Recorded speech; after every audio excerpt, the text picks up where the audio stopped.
Madam Clerk, we're good?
I got you.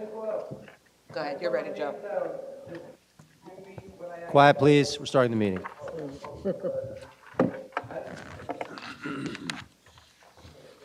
Marlene, we're live yet or no? You ready? You're good. Ben's ready. Good evening, everyone. This is the Municipal Council combined meeting Wednesday, September 28th, 2022, 6 p.m. Can we all please rise for the Pledge of Allegiance? Pledge allegiance to the flag of the United States of America and to the republic for which it stands, one nation, under God, indivisible, with liberty and justice for all.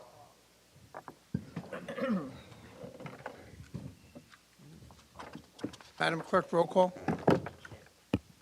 Councilmember Brescher. Present. Councilmember Coyle. Yes. Councilmember Harris. Yes. Councilmember Patel. Here. Councilmember Patil. Here. Councilmember Pointer. Present. Councilmember Ship Freeman. Here. Adequate notice of this meeting as required by the Open Public Meeting Act of 1975 has been provided by a notice sent to the Home News Tribune, Star Ledger Sentinel, and Desi Talk on November 25th, 2021, and posted in the main lobby municipal complex on that same date.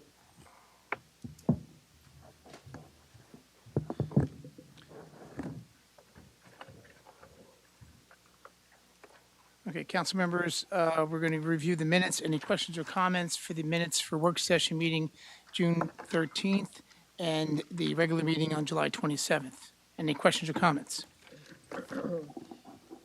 Hearing none, moving on to 5, reports from all council member committees. From my left, Councilmember Pointer. Thank you, Council President. The Environmental Commission met on Thursday, September 15th. Several topics included cleanups and seeking additional members.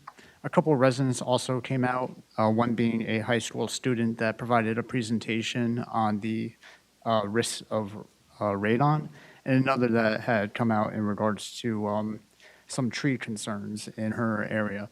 The next meeting for the Environmental Commission is scheduled for Thursday, October 20th. The Historic Preservation Commission met on Wednesday, September 21st, and had a very productive meeting. The Executive Board was established, with Anthony White taking the role as chair. Several items were discussed. First, a potential joint project with the East Brunswick Historic Commission. They are looking to put a placard at the Edison Boat Basin in dedication to the Battle of Bennett's Island. Some other goals and objectives that were discussed, reviewing the list of potential historic sites that is listed in the master plan and seeing what sites are no longer applicable versus those that could be added on, as well as seeing about potential locations where artifacts that are donated to the organization could be placed. The next meeting hasn't been established yet, but I will advise accordingly. The Smart City Advisory Committee, we are still taking applications, though I will say that the pool of applicants so far is extremely impressive. I look forward to working with my colleagues in establishing the membership for that subcommittee. And the others are the Amazon and Public Safety Subcommittee, which I know my colleagues will advise on. Thank you, Council President. Thank you, Councilmember Pointer. Councilmember Patil. Council President, last Thursday, the Amazon subcommittee met with residents, and the chair, Councilman Brescher, will give more updates on the outcome and the next steps. Thank you, Council President. Thank you. Councilmember Patel. None, sir. Councilmember Margot Harris. None, sir. Councilmember Richard Brescher. Last week, myself, the speaker's working very nice, by the way. But last week, myself, Councilman Pointer, and Councilman Patil met with the residents in Amazon to review the documentation we received and see what our goals and objectives were. The meeting, I thought, went very well. The residents seem like they're very reasonable. They understand that it's not going to be crickets in Tennessee type of a sound, but that we're looking for Amazon to get their noise levels down to what the township and state noise levels are. And ultimately, that's what our goal is. Some of the things that we came up with was the council people are going to try and take a walk around the site. I took a walk around the other day. I didn't go in the back inside the gate, but I was able to see the fence and confirm that the fence did have the two sides to the brickwork. So that was good to see. The administration and Amazon have been talking about putting trees on the background there. The trees in our discussion seem to be short at this point, that we don't know that they'll actually work and give much relief. So we recommended to the administration if they could get in contact and maybe get some bids for a sound engineer to see from a professional what would be needed to get the sound levels down to the decibel levels that are by ordinance and by our state laws. Because us just guessing that trees will help is true. Trees will help. The height of the trees, I guess, makes some of them shorter than the wall, so there's not a lot of help that we think we'll get. And we're looking for relief now, not after they grow. We concluded that, and we're looking for some information from the administration. I forwarded it to the business administrator, Sonia, so I know that they're working on discussing this now. Thank you.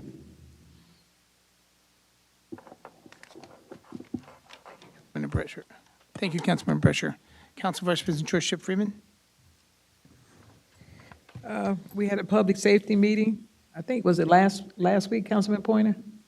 We had a public safety, and we were just discussing different issues that'll probably come up, but I'm not privy to discuss them at this moment because they're not written in stone. But I thought it was a very productive meeting that we had with the Public Safety Committee. Also with the Board of Ed, that was a very productive meeting also. And I want everybody to know that we're still in need of crossing guards. We always need crossing guards.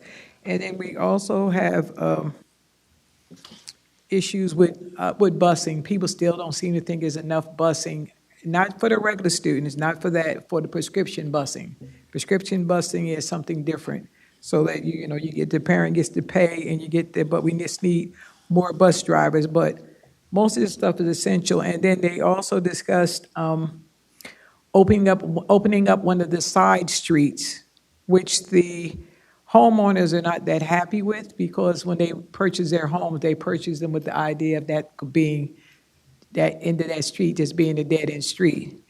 But they assured us that within that, they're only wanted to open it up just for an hour or two. They do not want it to be open like forever during the course of the time. So, we're going to be trying to work with the school, work with the neighbors, because as everybody knows, most of our schools are one way in and one way out, and the traffic spillage is just all over the place.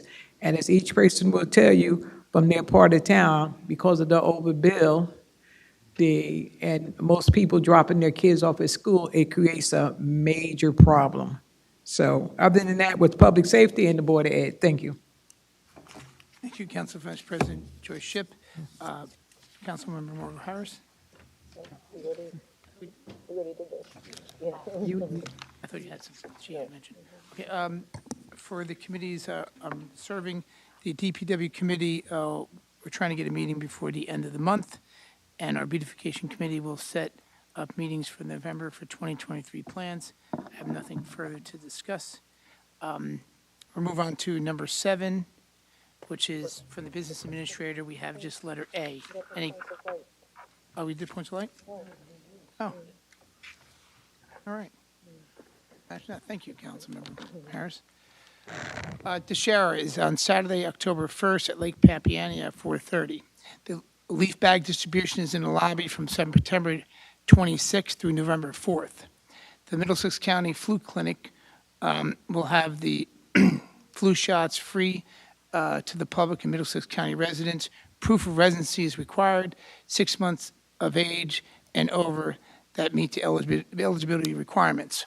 A list of areas for the Middlesex County flu shot clinics are Wednesday, October 5th from 10 a.m. to 11 a.m. at the South Amboy Senior Center.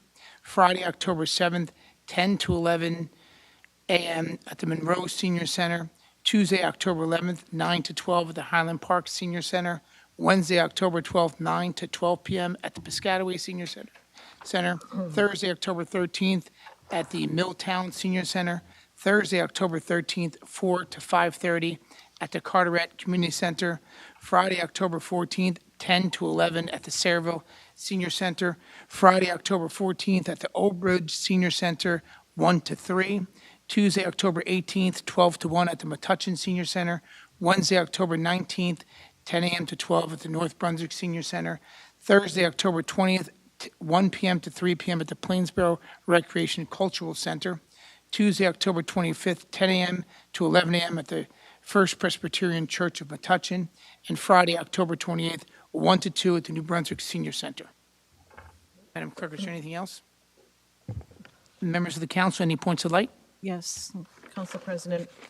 First, I want to wish everybody who has friends and family in Florida and all the residents of Florida the best wishes for safety, and hoping that all the people there who have been told to evacuate have done so. I also want to wish those who celebrate a very happy New Year, happy Rosh Hashanah, Lashana Tova, happy Navaratri. And wanted to point out that on October 12th, there will be a new art exhibit here in Town Hall. It's Edison Art Society an artist by the name of Tom Size, who does a lot of Jersey Shore types of landscapes. So you're all invited. There's a meeting on October 12th, and so you might want to just stop on by upstairs and take a look at it. And lastly, Marlena McCrae, a little Facebook birdie told me that it's your birthday today, and so. Not allowed to sing happy birthday, I'm Well, told. no, Happy no, birthday. well, no, I was about to say Oh. lucky for Marlene and lucky for the public. We don't have time for that, but I just want to wish you, and on behalf of the council, all the best. Thank you. And thank you, because you're a gift to us. Thank you. That's all, Council President. Yes, thank you very much. However, at the end of the public comments, if someone chooses to sing happy birthday, I won't stop them, nor do I have the time to police celebrations. Moving forward, just some brief comments to members of the public who may be new here today. If this is your first time speaking, we do have after this work session, it'll be time to speak, and you'll be able to comment on the resolutions only, which is what's before you on the agenda. And then you also have a second chance to speak about anything you'd like at the end of the meeting in the public comments. So you have two opportunities, one on the resolutions only, and then at the end, you'll be able to speak. Each time you can speak for 6 minutes, and you can also come back for a 3-minute rebuttal.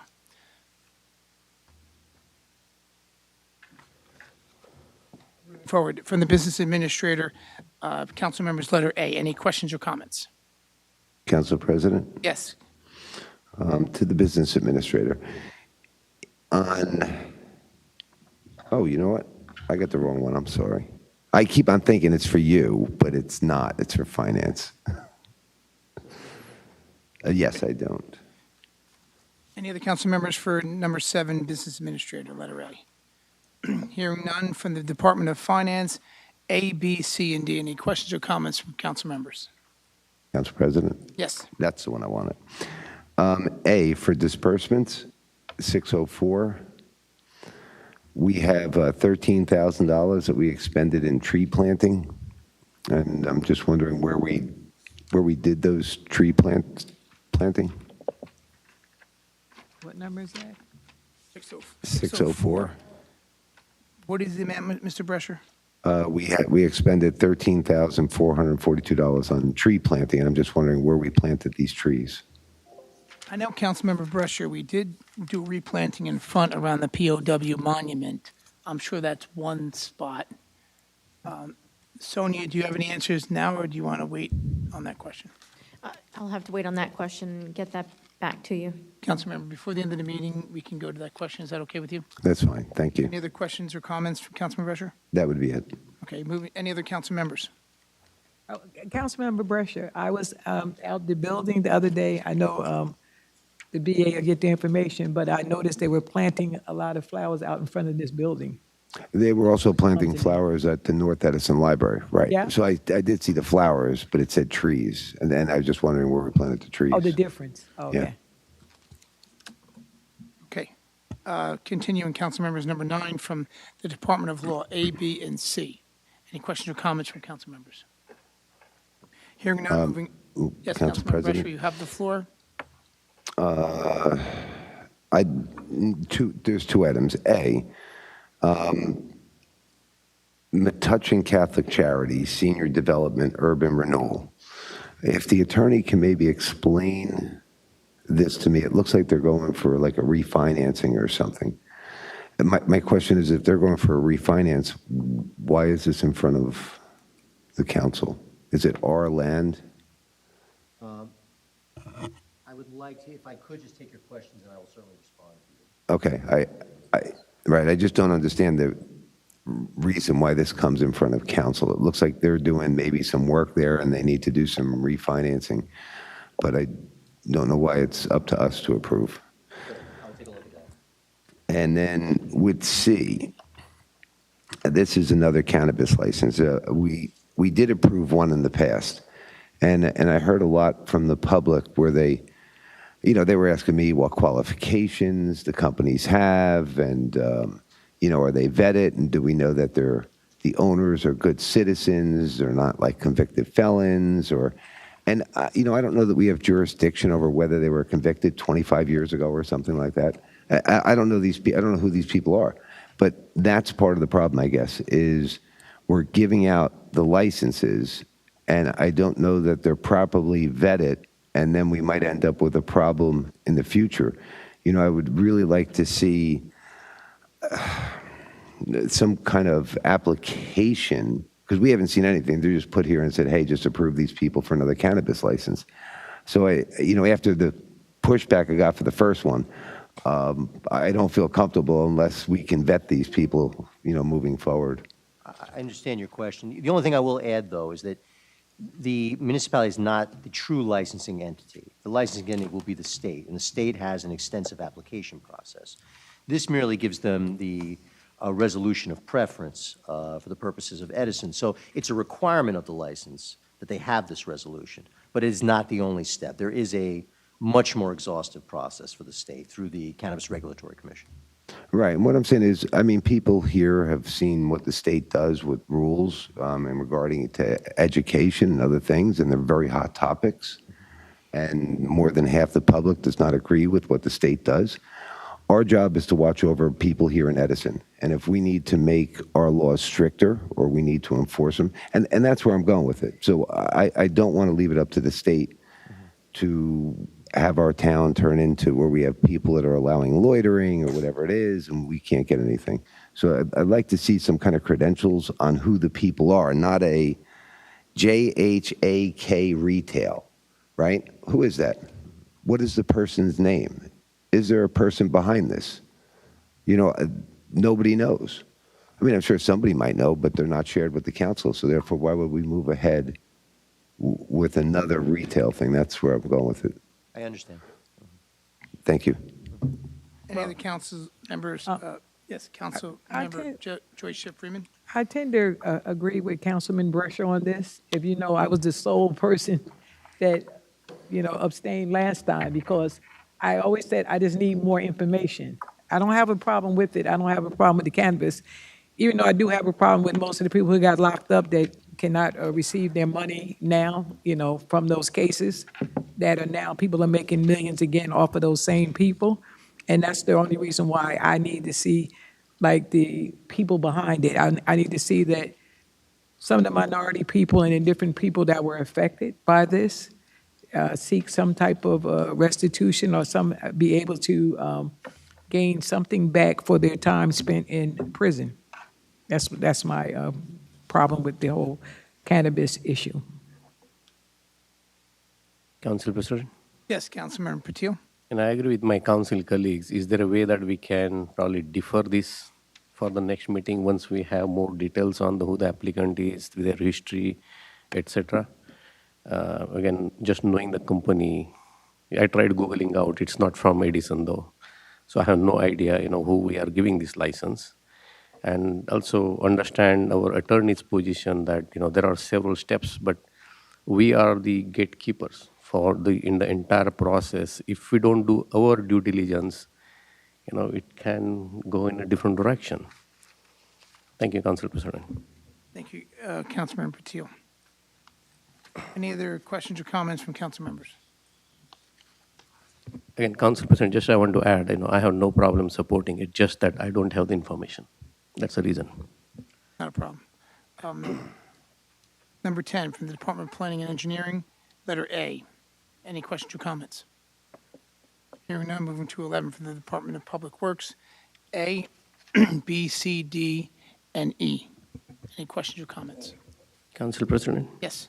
I see item D on the fences at various locations. It's almost $500,000, little over $500,000. Do we have details? Are these temporary fences, permanent fences? Are those township-owned properties? Sonia, I believe this was on the agenda prior to this. Is this on there to be amended, or? Different list of fences So- previously. These are for additional locations and all within our own properties throughout various parks and again, even here in Town Hall behind the police building. So this is in addition to what was already done. It covers our where batting cages, things of that nature. So that's what it covers. There is a list here, and there was a previous ordinance. Again, that covered a different location. Okay, so as long as it's the township properties and specifically around the sports field, that's going to protect our, players or the people who are playing on the field, and especially the parks. I agree with that. Thank you, Council President. Yeah, Council Thank you, President? Yes, Councilmember Brochu, you have the floor. Right, I like that we're replacing the fences, because I've seen some of our fences, and they were put up back in, I don't know, 1990s or something like that. But, I just question, like, we have the Oak Tree tennis courts. Would anybody know how many courts are there? Is that 3? Or 6, I think. There is around 8, I believe. 8? Okay. Because, when I look at that number of $138,000, it seems like a lot of money to put for a fence. This is a chain link fence, rubber coated. Yes, so if you happen to look out here in the police building, on the police side, that's the kind of fencing that's been going up. Okay. All right, thank you. I would bet that some of the funding for this could come from Homeland Security for the police department, but other stuff I'm sure we paid for. And as you know, the cost of fencing, a chain link is probably the most expensive today. So that's what I hear. The cost of materials has gone up, but if you take a look in the documentation that was provided, some of this money is coming through grants. So for the recycling area, that's coming out of grant money. The Truman Garage, and Meadow Road. The other ones are coming out of capital that was already previously allocated. Thank you, Sonia. Any other questions or comments, council members? Hearing none, moving on to the Department of Recreation. First, we are amending ordinance, resolution 609 and changing the amount to $235,320.50, removing the Edison Angels from the disbursements. Any questions or comments from what we added to the agenda? Council President? Yes. Only one question, I didn't get time to compare with the prior year. Is there any increase, decrease in this fund? Are we discussing the same Yes. person? The last year's approval versus this year's approval. The disbursements last year for the Edison Angels was, I believe, the same amount. However, they did not apply for the money last year at all and did not receive money according to Recreation. Do you have questions on the other members as well? Did we increase? The reason I'm saying is Okay. if one league didn't apply, and if we have the money in the budget, we should be helping the other leagues. That's my point there. I'm gonna. Council President?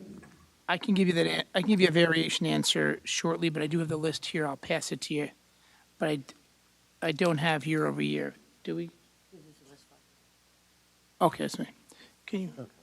This is a 5-year history, Councilman. Can you I'll pass take it down? it. Just take a glance Thank at it? you. We're going to hold off on your question. If you have any further, shall we continue to look at that? Council That's President? a 5-year history. Yeah, I just want to just comment on that with the, last year, the Recreation Department, myself, I think Joyce was on the committee with us, where we reviewed the allocation of funds to the youth sports.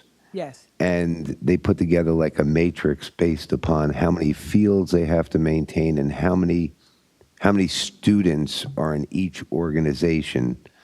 They said a maximum amount and a minimum amount type of thing. And the mayor last year requested that we did not change it last year, but that everybody was notified that the changes were going to happen the following year. He just felt it wasn't fair to change it midstream. Yeah. So I think they all should have been notified of what these changes are. Yeah. Yes, Councilman Brusher is correct, because we said, well, somebody that's servicing 120 kids and then somebody who's only servicing maybe 12 to 15 kids shouldn't be allocated the same amount of money. They were, yes, that's correct. They were. And like I mentioned for the record, I think the Edison Angels did not apply for the money that was funded, maybe because of That's the also lack. true, They yeah. probably volunteered not to apply because of their lack of membership. The administration removed this, and it's been set on the agenda as amended. Any other questions or comments on A, B, C, and D from the Department of Recreation? Hearing none, moving forward to the Chief of Police, letter A. Any questions or comments? I have a request. This is for the license plate readers that we approved, I believe, last meeting. This would be like the software, I guess the software for it. Correct. Yeah, when we get this, if we could get it as like maybe a package, like when we approved it last meeting, I thought that was the cost, and then we came back this meeting for so if we don't approve this, right, those license plate readers are useless. So yeah, if we just request, we can just get it as a package. That's it, Council President. Your questions are noted. Thank you, Councilman Brescher. Okay, moving forward to the Township Clerk, 14A, B, and C. Any questions or comments? Council President? Yes, Councilmember. On item B for the liquor license, is this because of the increase in population and therefore we're entitled to have one new, I think actually we were allowed up to two because of a 7,000 increase. But is it because of the population increase? Yes. Okay, thank you. Any other questions or comments, A, B, and C from the Council President, on A, is there any change? Because I remember this is something, no, not A. Actually, I skip, You can please ignore that. Thank you, Council President. A? Wants to know if it's new. No, this is just that they're Just a renewal, right? for the hotel. Yes. license? No, that it just requires 3 when you're doing a new one. It's 3 resolutions, so this is the final. Okay. Now the state will be able to issue. Thank you. Any other questions from council members A, B, and C from the Township Clerk? Hearing none, moving to the council member of the Planning Board. Councilmember Pointer, you have 5 minutes. 5 minutes to review a 5-hour meeting. Let's Okay, go. just kidding. Councilman Pointer. No, I know. I'm just joking Please, you around. do a Though great it- job, and Councilmember Zendelsky both did an excellent job. But it was indeed a 5-hour meeting. On Monday, September 18th, the Planning Board held its September monthly meeting with the following acted on.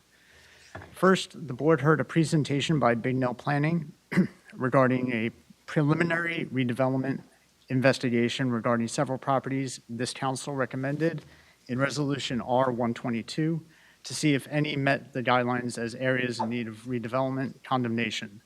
These areas included properties commonly known as 280 Route 27, 2068 Route 27, 1820 Route 27, and 2 Schuyler Drive. I think I pronounced that correctly. The study highlighted the current conditions and which criteria the board's planners felt were satisfied based on their review and analysis. After the presentation, the planners took questions from board members. Next, Chairman Zendelsky opened up the meeting to the public for comment. 2 parties spoke. The first was an attorney representing 1820 Route 27, who called several professionals and the property manager to testify to the current and potential uses of the property. Next, the property owner and architect at 2 Schuyler Drive came up with similar statements as to what the proposed use of the property may be. After both parties fielded questions from the board, the public portion was closed. A motion was made and seconded to approve the recommendations of areas in need of redevelopment condemnation as the study suggested. This was approved. The next steps would be for the board to memorialize the resolution, which would then send back here to council for our consideration. Next, old and new business. The following applications were then heard. P8-2022, Accurate Real Estate, 226 Lincoln Highway, Block 649, Lot 11, 2A and 13A. This applicant voluntarily dismissed the application without prejudice. If they decide to proceed, they will have to submit their application all over again. P5246, Fox & Fox Development LLC, 71 Jersey Avenue, Block 653, lots number 1 and 2. This application was for a proposed conforming subdivision into 2 lots at 71 Jersey Avenue, located in the proximity of the Edison Tower. Testimony was provided by the applicant's professionals, which answered questions in regards to stormwater management, tree replacement, and sidewalks, among others. After questions from the board, the hearing was open to the public. One individual spoke in favor of the sidewalk removal condition.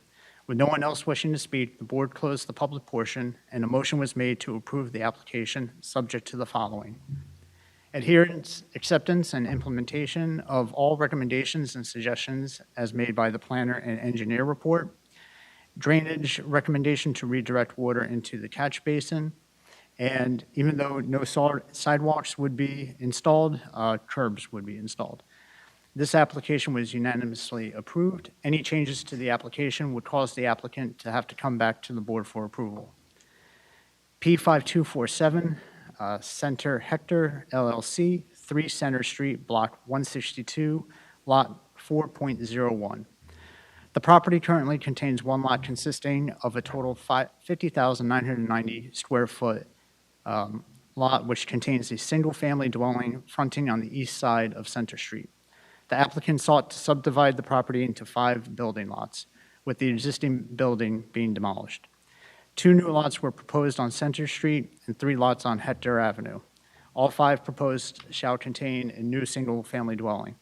The only bulk variance sought for all lots was for lot width, approximately 60.85 feet, where 75 is required. This application was first heard earlier in the year and was back to finish their testimony. The applicant's engineer and planner testified to the characteristics of the proposed project and heard questions from the board, which primarily focused on the current landscape of the surrounding neighborhood. After hearing questions from the board, Chairman Sandelsky opened it up to the public for comment. A planner representing one of the residents testified in opposition of the project, both asking and fielding questions of the applicant. Several other residents did speak as well to the project. After all comments were heard from the public portion was closed. A motion was made and seconded for approval. The motion for approval failed by a vote of 3 ayes to 6 nays. Finally, resolutions were presented and all were approved, which included the following: P5245, preliminary and final site plan approval, AAA NJ Homes, 104 Loring Avenue. P11-2022, preliminary site plan approval, 75 Carter Drive. P6-2022, preliminary site approval, AAPFED Property LLC, 484 and 500 Plainfield Avenue. P14-2020, preliminary and final site plan approval, Edison Prince / Wawa. And the reaffirmation of resolution regarding preliminary investigation for an area in need of redevelopment, Block 692E, lots 8B, 9A, 10 through 14, previously adopted on May 16, 2022 to correct a typo, correcting to read condemnation instead of non-condemnation. The next meeting is scheduled for Monday, October 17th, 7 p.m. here in council chambers. Thank you, Council President. Thank you, Councilmember. I do appreciate the work you did. That was a long meeting. Okay, moving forward, any other questions to Mr. Pointer on the planning board remarks? Hearing none, moving forward to 16. The ordinances set forward for further consideration, public hearing, and final adoption. Any questions or comments from council members for 021, for 2156, 2157, 2158, 2159, and 2160? Council President? Yes, Councilmember Brescher, you have the floor. Yes, I'd like to see if we can amend 2157. I believe it's probably more of a technicality, but they changed the mayor's salary from a low and a high to just one number, which I think is correct. But we have it listed in the low column. So I don't know if, yes, like I think the 150 should be at least in the high column instead of the low end, that's all. If we could make that adjustment. I don't see it being an issue, but let's just clear it with legal when he comes back. Sure, the order itself is not necessarily, but I don't think that would be an issue, but we can confirm. It's a small amendment, I'm sure it should be Right, it's accepted. a clerical thing. What do you think? Okay. You can still adopt it, it is, still the money's the money. So, Right. so Councilman Brescher, when we do make that amendment, you'll correct that during the adoption Yes. with this legal approval. Okay, any other questions or comments from any of the council members? Anybody have questions on Councilmember Brescher's remarks on the amendment to the salaries? Hearing none, moving forward. Discussion items. Councilmember Pointer? Thank you, Council President. Question was actually for the attorney who is not here, but in other items, the Environmental Commission and the Historic Preservation Commission are looking for some additional members. So if you are interested, please email an application to the clerk's office. For anyone who's interested as to what roads are being repaved, the list is on the main page to the website. And might as well address Councilman Brescher's question about the 13,000. I did some research, and that was the total for tree planting refunds, if you total all those items. So just wanted to advise on that. Thank you, Council President. Councilmember Pointer, we'll yield time back to you when the attorney comes back. Councilmember Patil? None at this time. Councilmember Patel? None at this time. Councilmember Brescher? Yes, but if I could just ask Councilman Porter, what were the tree planting refunds? Is that like when I put money into an escrow account because I'm building a home and I tore down all the trees and now I plant the trees? I'm not going to presume correctness. I believe that's what it is. I was just looking at where the line item was on it. And that's the description that it shows. It just says refund of tree planting with the amounts there. And when I totaled them, it came up to the 13,000.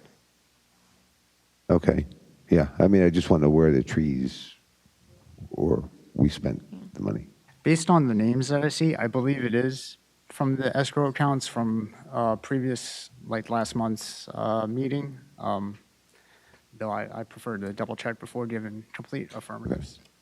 And Councilman Pointer is correct in saying that. I'm also confirming that that is correct. In fact, it's related to the escrow collection Thank you. for tree planting. Okay, thank you on that one. Then I'm looking for an update on our flooding issues that we have. We ask every meeting about that. There was a gentleman that sat there.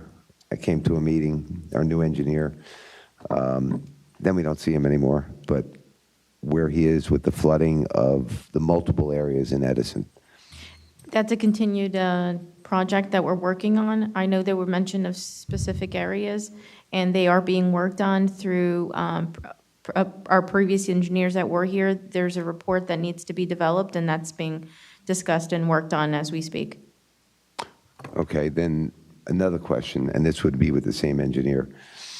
Previously, with the past administration, if PSE&G came down Grove Avenue and tore up half of Grove Avenue, and Grove Avenue was over 5 years old, they would only be required to pave from the curb line to the center line. And then the township was ending up paving from the center line to the curb line.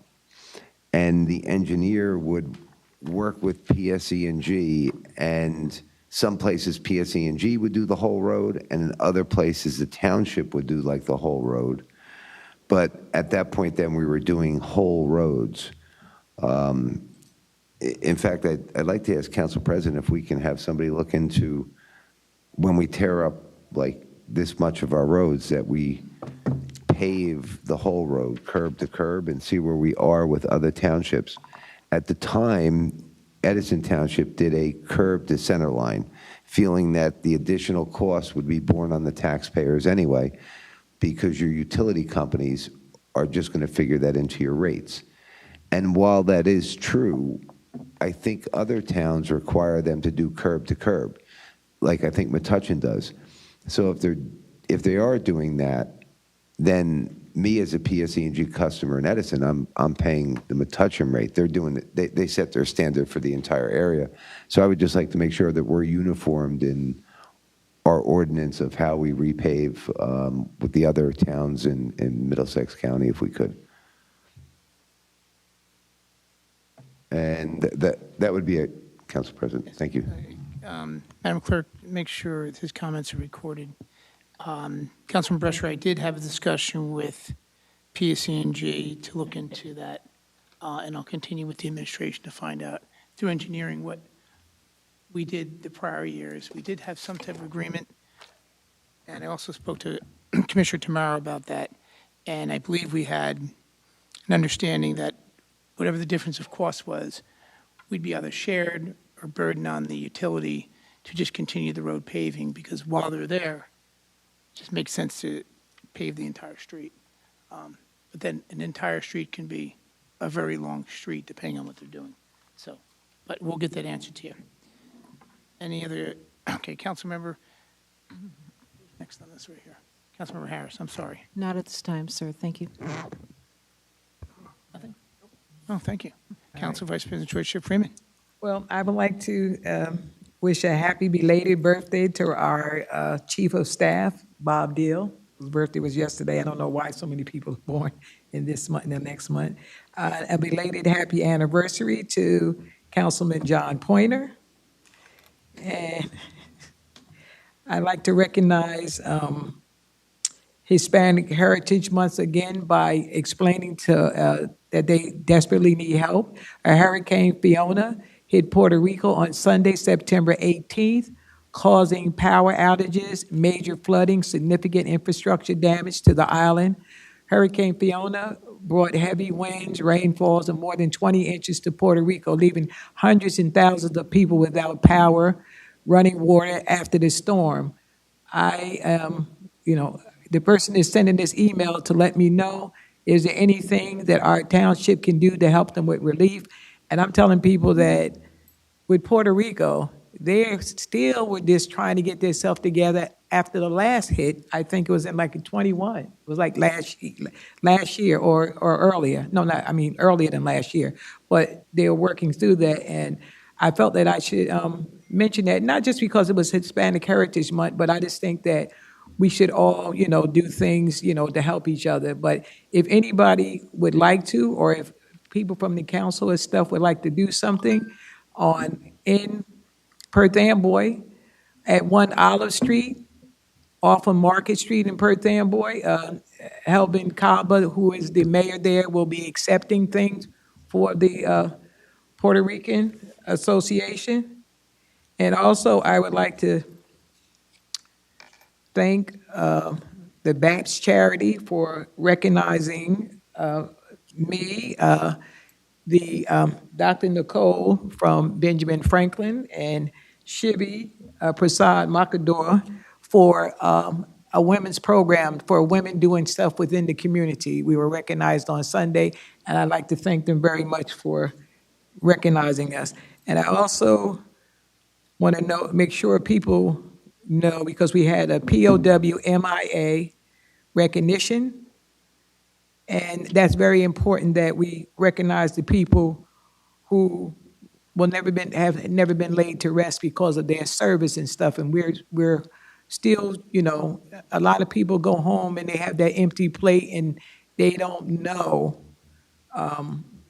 where the person is. And that kind of that pulls on their heartstrings, and it pulls on them to always wonder where their loved one is during the course of a war. Thank you. Thank you, Council Vice President George Ship Freeman. Comments I have, looking forward to the next DPW meeting to discuss any snow and things that are coming up in the winter months. Looking forward to our beautification improving throughout the town. I do want to say I had several discussions with the administration on planning 2023 for more events in the town, whether it comes to music or movie nights or different things throughout the town. So I'm quite excited of the energy of the administration, mayor, and council for what that will look like in 2023. If anybody has any ideas for beautification throughout the town, certainly reach out to the clerk or my email at jcoyle@nj.gov. Any other council members I may have missed or something else they'd like to add? Council President? Yes. If I may ask the attorney, I was requested to just follow up to see if there might be any update on Silver Lake. No update at this time, but I can certainly inquire again and see if I can provide something before our next meeting. I Okay? appreciate it. Thank you. One other question. I know that as of right now, because of litigation, there's some holdup. Has there been thought as to like a MOU being issued just so that things are kind of like, I guess some of the residents are a little concerned, right? Now, I understand there's litigation, it's got to iron out. Some residents are concerned though, like because of that litigation, that it may cause a hiccup, for lack of better words. Cause of what, I'm sorry? Like a hiccup, something. Now, I know it's the intent that we're going through with this. Would a MOU, a memorandum of understanding, help ease the concerns of the residents or anything like that? Remember what you have understanding between whom? Like the township and the property owner? We'll certainly review that to see if that's a possibility. Being any matter in pending litigation, I would always recommend that we go into closed session, just to protect the interests of the township as we move forward. If I Because obviously overstepped, we're in I a public meeting. apologize. That's fine. No, and these questions are all good. What I will do is I'll certainly get a full update. Either we'll provide a confidential memorandum to council members, providing an update on the status of the litigation, or if that doesn't suffice, we can certainly go into a closed session at another meeting to discuss the matter. Understood. I appreciate it, sir. problem. Thank you. Sonia, did you want to comment for Rich's question on the trees? Yes, I just wanted to confirm that it is for the tree escrow fund, the refund Okay. account. Thank you. Council President, Councilman Pointer actually reminded me something I wanted to ask the attorney.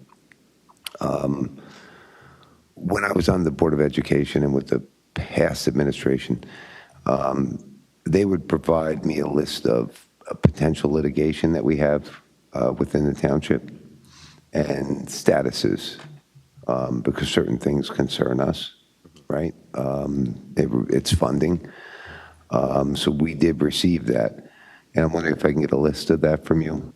Sure. When you say potential litigation, Well, anything that, I mean, one once you've been notified that, right, we're going to sue the township and once you. I think what you, I'm sorry, and I don't mean to step on your question, but I think what you're asking for is generally what we're notified of is a notice of tort claim. Which Yes. usually gives us notice that we're on, and those absolutely are public documents, and we can certainly make them available to council members. Yeah, if you can get me a list, like anything that you're, or somebody, or the JIF, or anybody is Right. billing anything against at this time, that's all. Yeah, there wouldn't be anything billed against it, but what we would see is, but I would caution that not every notice of tort claim turns into Correct. litigation, but there's obviously the potential. So certainly we can provide that information. Yeah, Thank that's you. not a problem. Yeah.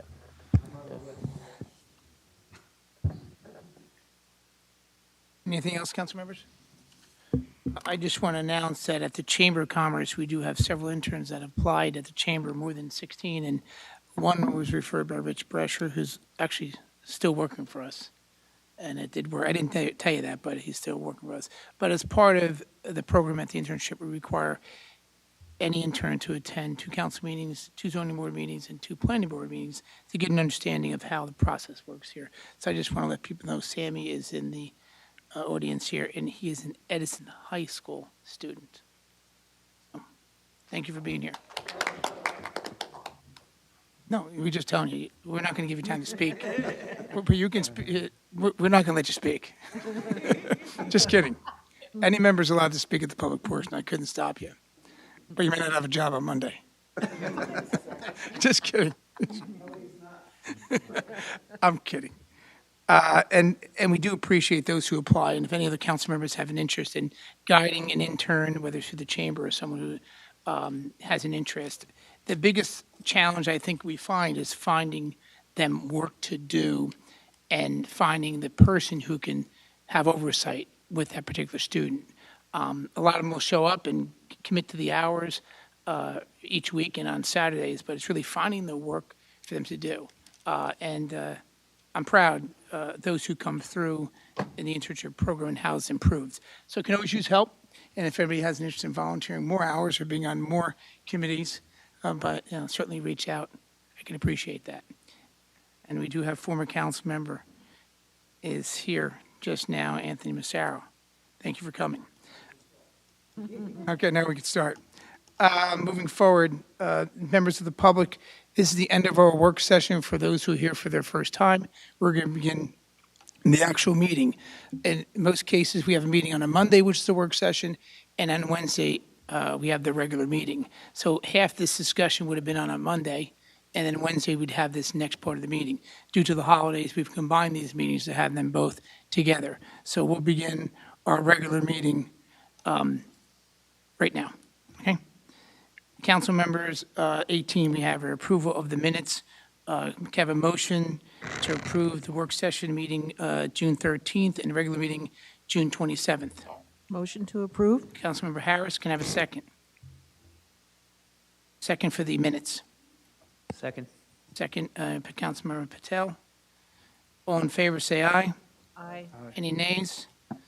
The motion carries. Council President remarks. I think I talked enough. I'm going to skip that part. Moving forward to 20, unfinished business, ordinance for further consideration in public hearing and final adoption. I just ask one thing to the council members as a courtesy. We will open part of these up to the public. If we can wait to answer questions at the end of their comments when they sit down, I'd appreciate to save time for those who are watching this meeting and for those who are waiting to speak.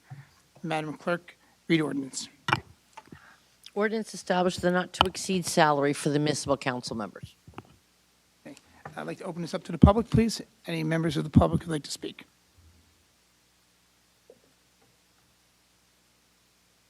Hi. Hi. And this would, and I'm not being rude, but this is, you can only speak on this particular ordinance Oh. in never front of mind. you, which is the ordinance establishing salary for the municipal council. Then I'll- And I'm not being rude, but you'll have plenty of time to come back up. I apologize. Any other council members that'd like to speak on this ordinance before you, 2156? Yes, Christo, yes.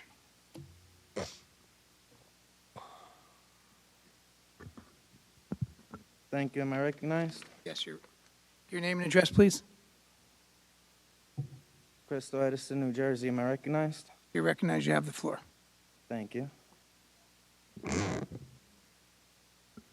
I'm against 2156. I hope at some point someone will have some common sense and remove 2156. How much extra are you going to get paid if this gets approved, Councilman Coyle? When you're finished, we'll answer your questions. Well, I'd like to know how much extra you're going to get paid because, you know, I don't want to reward what I seem to believe is bad behavior. Every meeting that has went on so far, as you've been council president, maybe not today's meeting, but every meeting prior to this, you know, always creating controversy where there's supposed to be no controversy. Violating civil rights, I can't agree with giving you a higher paycheck. Through the chair to Councilman Brescher, I mean, we're going to start rewarding bad behavior around here.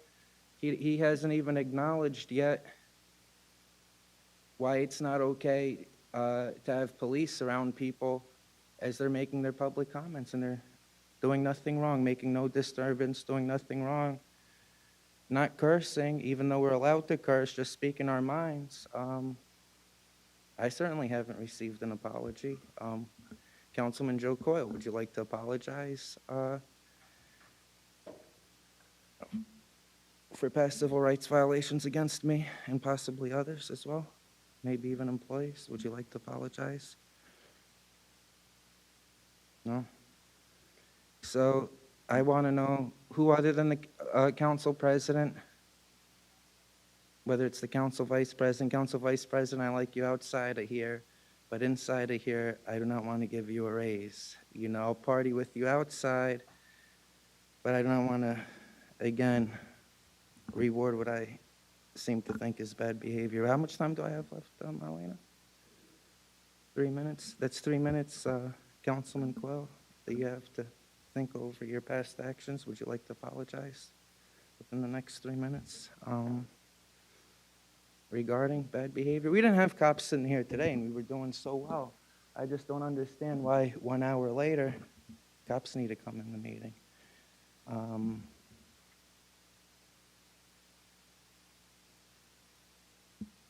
Is the whole council going to get a raise? Would you like to answer that? The whole council?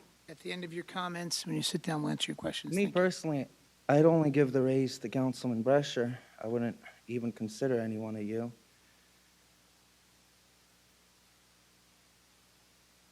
In the real world, Fortune 500 company, they do bad behavior, they get sued, they lose their job, they're out of a job. But here, in the government, you can just vote yourself a salary increase, you know? And then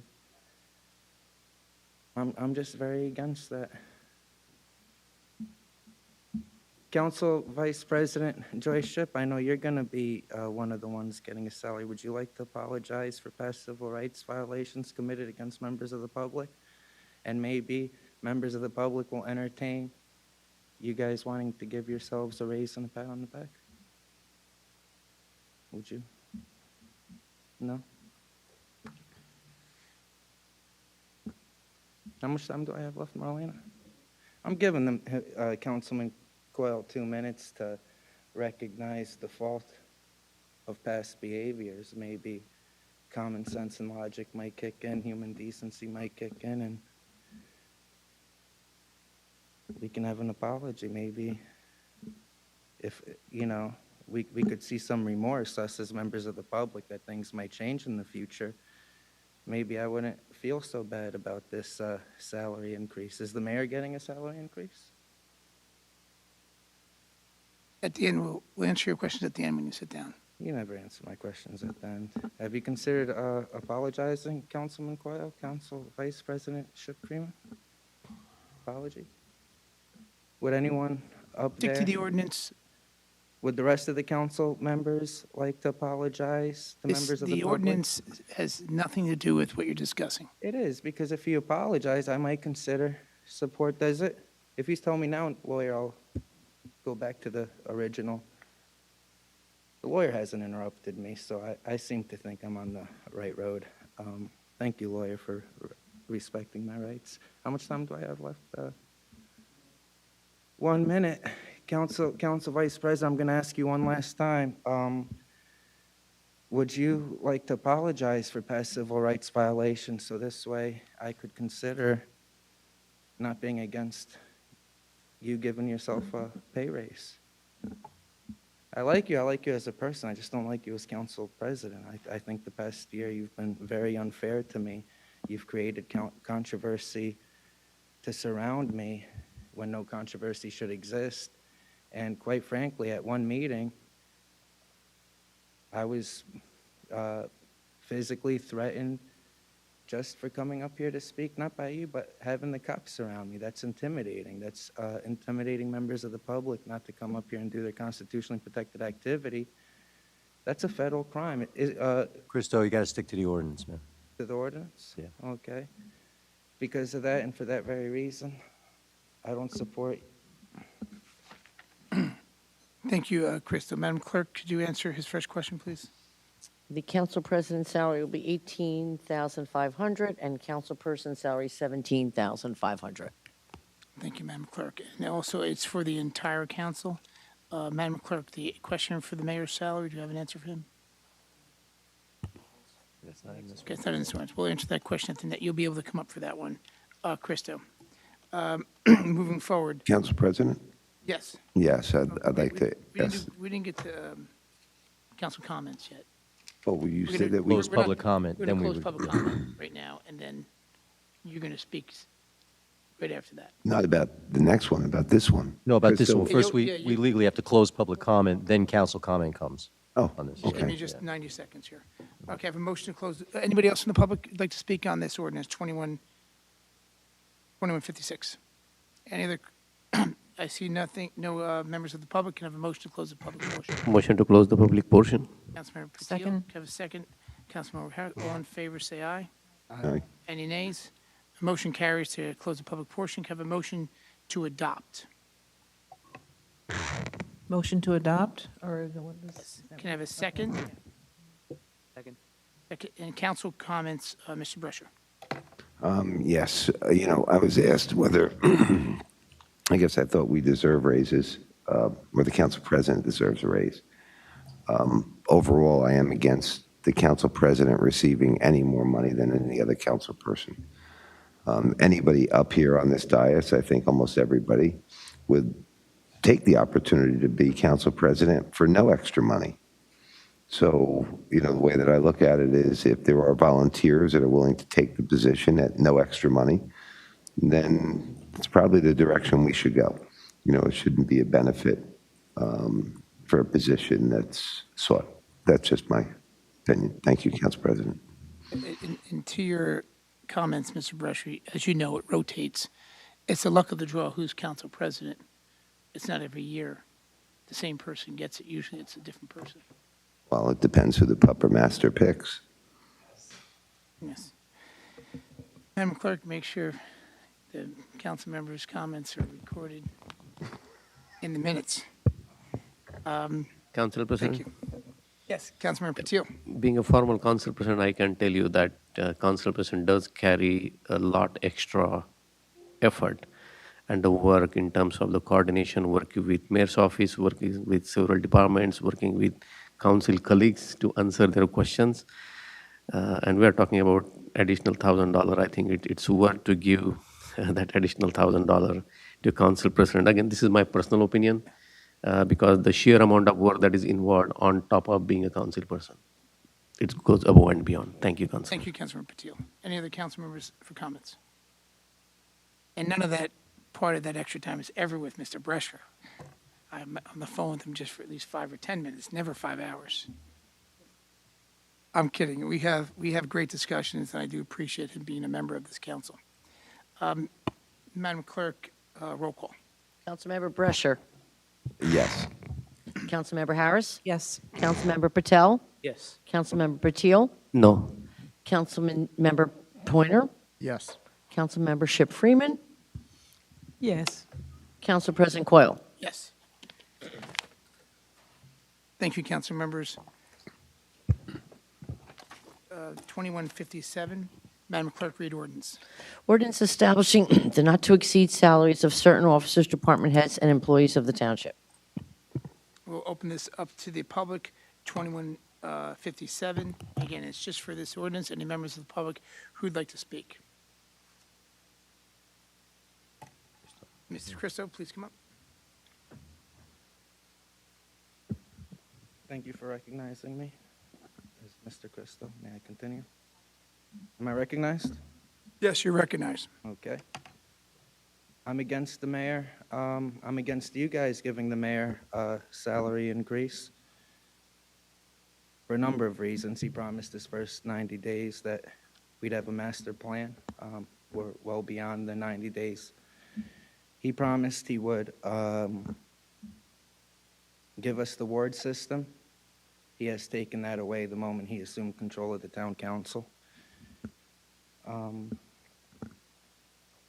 I'd like to know what's going on with the investigation into regards stealing signs, the sign stealing allegation. Christo, keep it to the ordinance, okay? Okay, the reasons why I think I don't want to give the mayor a raise is because of, in the past, the sign stealing his opponent's signs. We've never been updated here as members of the public what's going on with the Attorney General investigation, whether the teacher was raped or not. And I think this would be a first time in the history of the Me Too movement that a Democratic town would even consider giving the person a raise that's actually accused of something so heinous as a rape. So, how much time do I have left? 4 minutes. 4 minutes.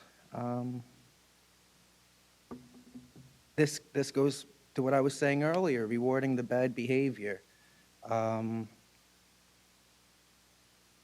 the private company, somebody gets accused of rape, something so heinous like that. Christo, you got to keep it to the ordinance, okay? Absolutely. It's a salary ordinance. Absolutely. And what I'm saying is in the private sector, they would no longer have a salary. Yet here, as a government employee, not only they get to keep their salary, but we get to give them a raise. What does that show the world? that Edison Township thinks about rape victims. I'd like to show the world, hey, here in Edison, New Jersey, we stand with the rape victims, and from start to finish, you know? 34 years I've been living in this town, and never before has a mayor been accused of something so heinous as what I've been hearing this year. And it's not just that, it's the weaponizing the police to go after political opponents, private citizens, malicious prosecution, just generating nonstop more and more fake, what I'd like to consider fake charges. Unless we see an end to this, I don't want to give him a raise. How much time do I have left, Melena? 3 minutes. 3 minutes? That's 3 minutes that we can sober up and think about what we're doing here right now, who we're considering on giving a pay raise to. Through the chair to Councilman Brescher. Councilman Brescher, considering the Me Too movement with all the rape victims that have come out, the numerous victims of Ghislaine Maxwell, Jeffrey Epstein, and Christo, others. this is a salary ordinance. Do you have any comments on the salary ordinance? Understood. Do you think that it's proper for us to give somebody a salary increase when at the current moment the Attorney General is investigating them for a rape? Sexual misconduct? We're going to answer questions at the end. Okay. Well, that's one question I'd really like to hear. How is it that someone's accused of something so terrible as this and not one member of the media, mainstream media, should I say, picked up on it? People on YouTube picked up on it. Even Edison now won't even pick up on it. Christo, I'm going to ask you again. You're correct. You're correct. This I is a salary apologize. ordinance. I apologize. I At the end apologize. of the meeting, there's a general public comment section where you can talk about anything you want. I But this is apologize. specific, and we have a legal obligation to make sure that this portion pertains to the salary ordinance. That's what this Absolutely. public hearing is for. I apologize for veering off course. Thank you for bringing me back, lawyer. How much time do I have left? A minute and a half. A minute and a half. I guess I'd like to ask the women up there, of course, through the council president, Councilwoman Ship Freeman and Councilwoman Margot Harris. As women, would you like to give somebody a salary pay increase when they're accused of such heinous acts as that of what our current mayor has been accused of?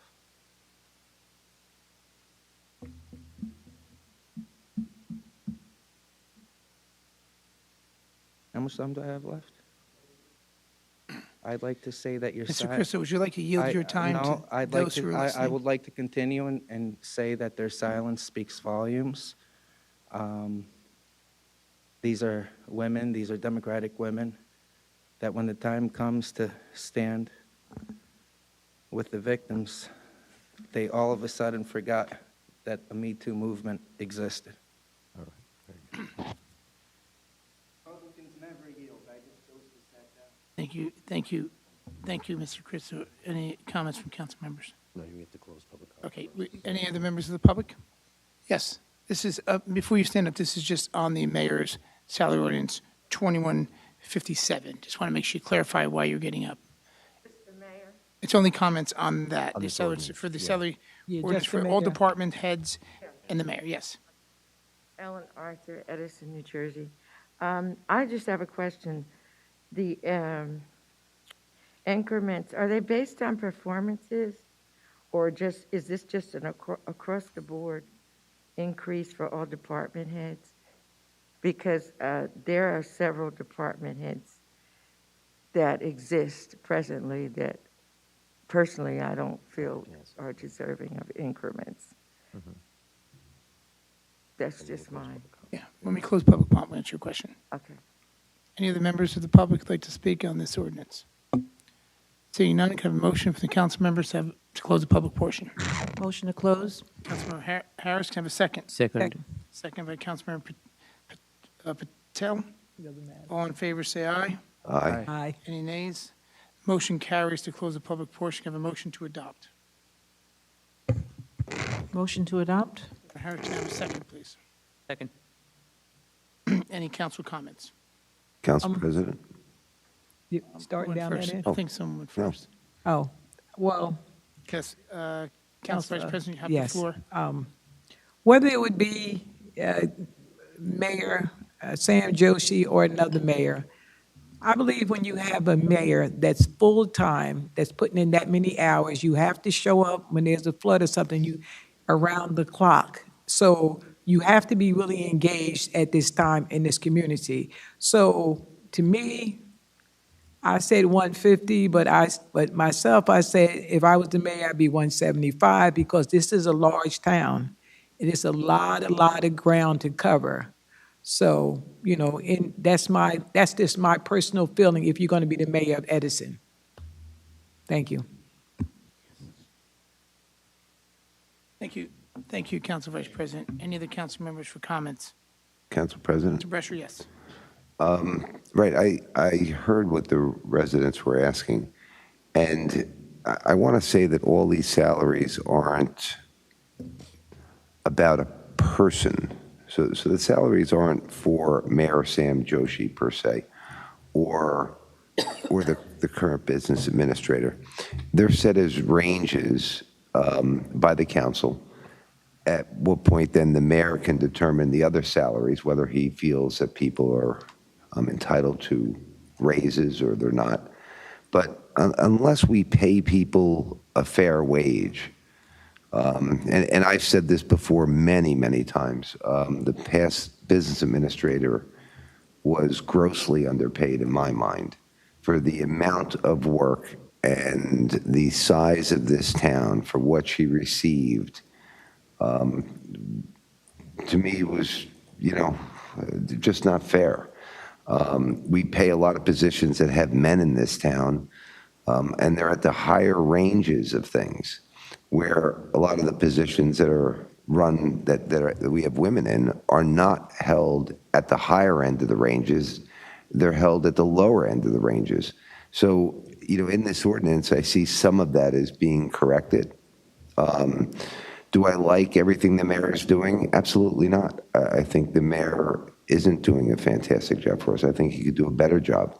But do I think he deserves $150,000? Yes, entirely. He is putting in the time. Whether he's successful or not, he is putting in that work. So I do believe that this ordinance is a decent ordinance for the town. Thank you, Council President. Any other council members? Council President? Yes, Councilmember Harris, you have the floor. I agree with Council Vice President, and I'm very appreciative of Councilman Brescher of what you said. I know you're spot on. Whether or not you agree with this mayor's policies or what he's doing, this position has been, it's been absurdly part-time for a town of our size for too long. It's a full-time job. And the mayor has actually been working full-time in this part-time job, and he's putting his all in there. And this salary would be whether this was a Mayor Joshi or a Mayor Keith Hahn or whomever the mayor would be. So it's not really a based on merit, it's based on the position. The mayor, full-time mayor of Woodbridge makes $36,000 more than this $150,000, and he's also full-time mayor of a large town. So I appreciate and agree completely with the remarks of Council Vice President and with Councilman Brescher. Thank you very much. Thank you, Councilmember Harris. Council Vice President, you have the floor. Yes. Did we answer the question to the lady in the orphans about performance-based, or do we? I can answer that, yes. Okay, and then I wanted to know, because most directors are at will, so therefore, if their performance is not up to par, can you get into that, please? Certainly, and actually, Explanation. Councilman Brescher hit on this directly. All of the positions and salaries do not have to do with any specific individuals. And as stated by Councilman Brescher, it's a range. And the salary is set by the mayor, subject to limitations of the budget as set by this council. So other than the mayor's position, which is a fixed number, all the other ones are ranges. and the mayor has discretion subject to the budget. So this does not go to any specific individual, and it does not speak to any performance of those individuals. That'd be something that would be the purview of the administration and the mayor. Council President, Yes, Councilmember Patel. I would also like to point out that if we don't have these ranges, it'll be hard to get good candidates for these jobs. As our BA would attest to it, it was a really hard position to fill, and she had to almost take a pay cut, I believe, to come here. So in order to attract the best candidates, we would have to raise our salaries across the board, at least for the positions that we're looking to hire in the future. Any other council members? Council President? Yes, Councilmember And I Patil. wholeheartedly agree with my all council colleagues in terms of the salary increase. However, this needs to be done before we approve the budget. This cannot be after fact. So when we go through the planning, and during even the budget presentation, I did ask or request that let's look at the salary levels right from bottom up rather than from top down. The reason is, if you look at our lowest paid employee in this town, I don't think he or she can afford even to rent an apartment with their salaries. So my priority would have been to work from bottom up and then probably look at the other salaries. Yes, it's very hard for us to find the good talent because our salary levels are not at the level that they are supposed to be. But this is not just for some department heads or just for mayor. This should be for, I think, everyone in this town who deserves this raise. And just because of this reason, and I think, I'm not comfortable voting yes, but I'll remain absent because my request was not accepted. And the second thing is, I would have preferred in the good faith, all these should have been a separate ordinance. Because that would have helped us to compare from the similar towns with the department heads, and again, including all the department heads, including mayor. And I do agree, they deserve the raise. But normally, boss should be the last one to take the raise. They should be making employees who works for them to be happy first and then get the raise for themselves. Thank you, Council President. Thank you, Councilmember Patil. Council President? Yes. I just had a question. Yes, go ahead. Starting with the bottom up, is that possible with the collective agreement? I'm sorry, is what possible? I'm sorry. As the Councilman Patil just attested to, that he wants to start bottom up. Well, we are always negotiating with our bargaining units, and that is a separate negotiation that we engage in, and. But we can't put that into the. No, budget. we certainly cannot. No, I understand your question now. Yeah, we cannot. There are separate tracks. All the individuals in this particular salary ordinance are not part of any bargaining unit. Sure. That's a separate process that we engage in, but there's no legal basis there's no legal requirement that we do one and then the other. Sure. I just want to, make my councilman aware. Not all our contracts are renewed when they're up for renewal. We have expired contracts for good 4 or 5 years, and then we get into negotiation. So again, the irony, the situation is it's not that difficult that we cannot start from bottom up. If you look at all the contracts throughout this town, whichever is up for expiration or at least 6 months before that expiration, if we can start that dialogue now, then there is a possibility to roll those things out.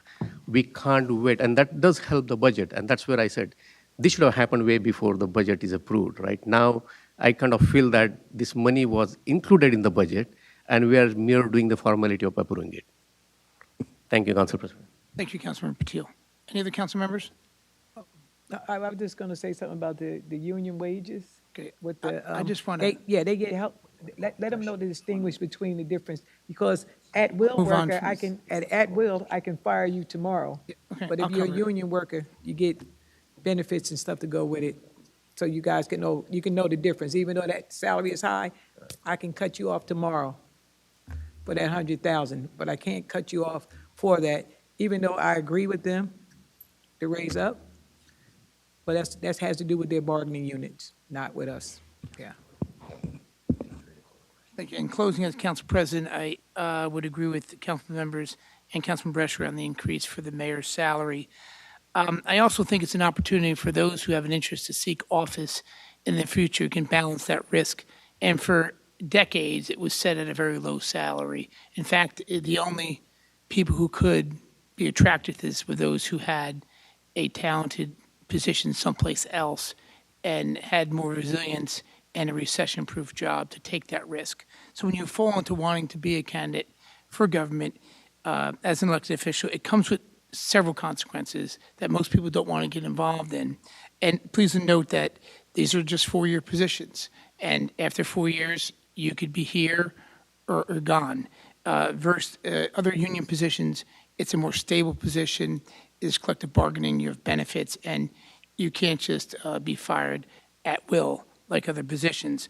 But I have to say, for this particular position as mayor, we fought for years to say we want a full-time mayor. I don't think there's been any election that hasn't discussed full-time mayor. And the right full-time salary is important to that. And again, for those who have an interest, it's attractive to leave your job, campaign, and go through that process, which some of it is quite invasive. Your whole entire life can be turned upside down, and some people just don't want to bother for $49,000 to leave their job and the position they're in to become mayor, to take a public beating every day, which is challenging. I mean, these are positions sometimes you can never do right. I think for a 9-month administration, I think we're on the right track, doing some great things, and the salary should justify this opportunity.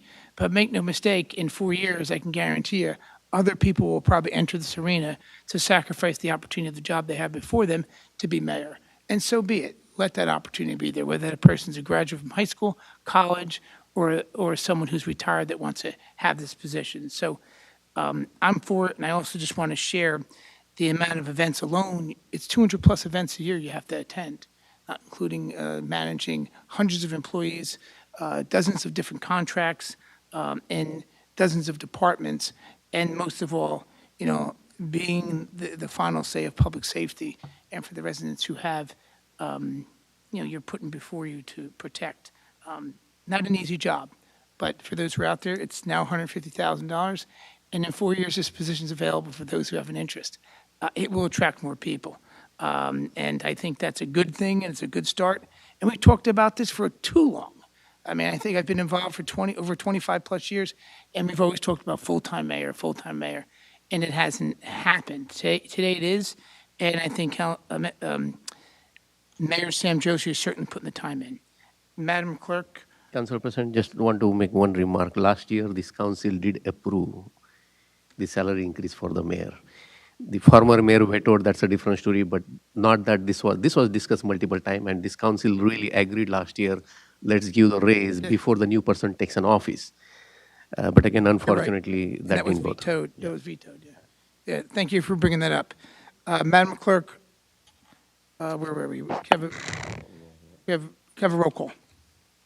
Councilmember Brescher. Yes. Councilmember Harris. Yes. Councilmember Patel. Yes. Councilmember Patil. Absent. Councilmember Pointer. Yes. Councilmember Ship Freeman. Yes. Council President Coyle. Yes.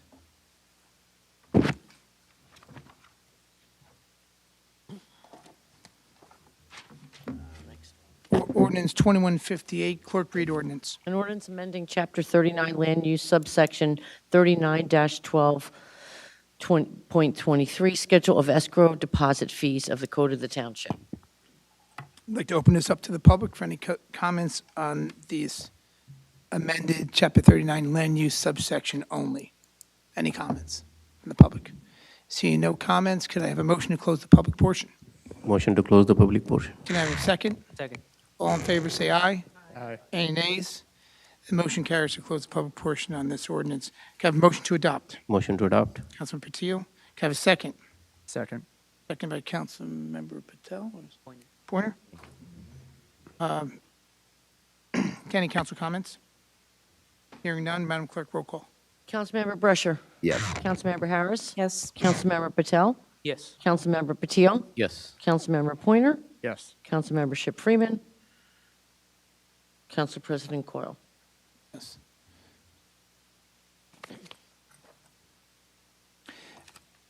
2159. Members of the council, clerk read ordinance. An ordinance amending Chapter 39 Land Use subsection 3912-18, Schedule of Application Fees of the Code of the Township. This ordinance is open up to the public for any questions or comments.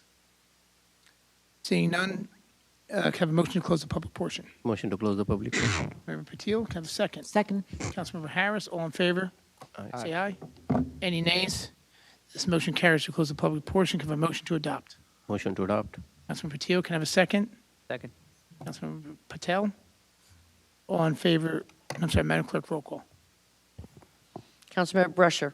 Yes. Councilmember Harris. Yes. Councilmember Patel. Yes. Councilmember Patil. Yes. Councilmember Pointer. Yes. Councilmember Ship Freeman. Council President Coyle. Yes. Ordinance 2160. Madam Clerk, read ordinance.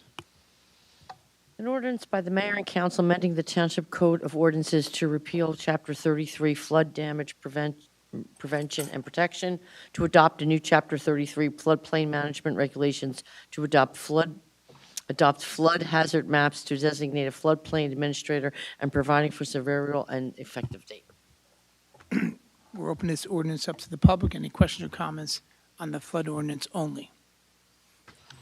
Yes, please. What's your name and address, please?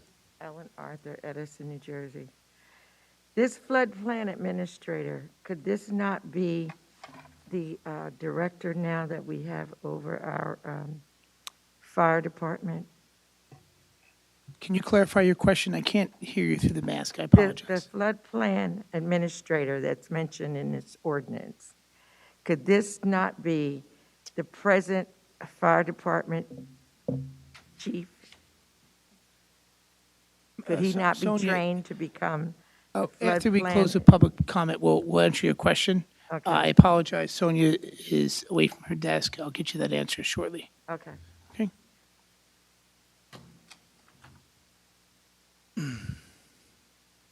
Can I have a motion to close the public portion?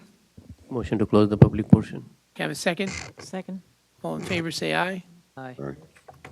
Any nays? The motion closed to close the public portion.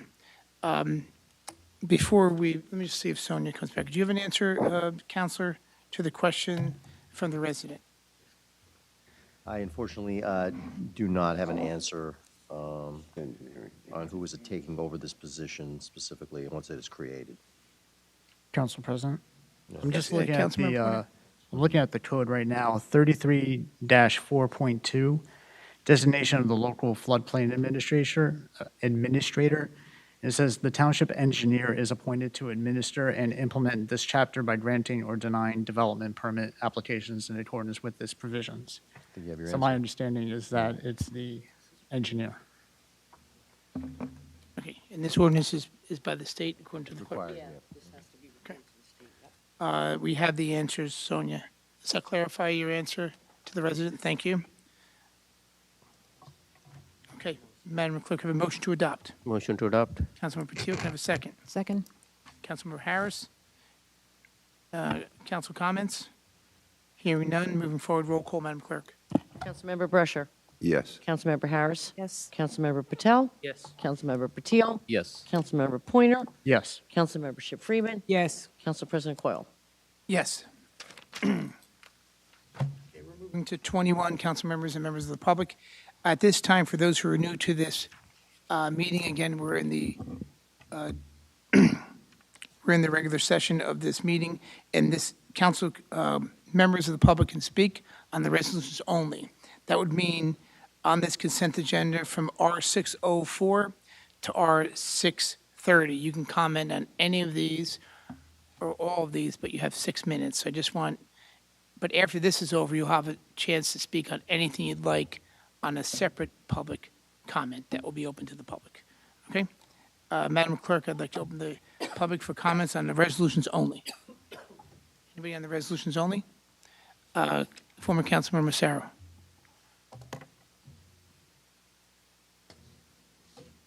Thank you, Council President. Good evening, everybody.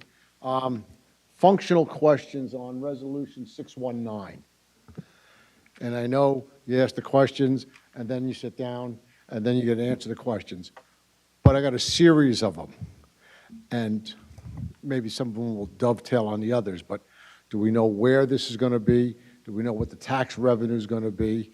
Are there any restrictions on it? What are the daily operating hours and things like that? Can I get a response on that? It's a long answer to your question, but Sonia, what part can you answer to? This is for the 619 for the cannabis retail. Can you repeat your question? I'm going to have to actually turn to the attorney because we don't have the answer to that. This is simply resolution and preferential resolution, correct? Correct.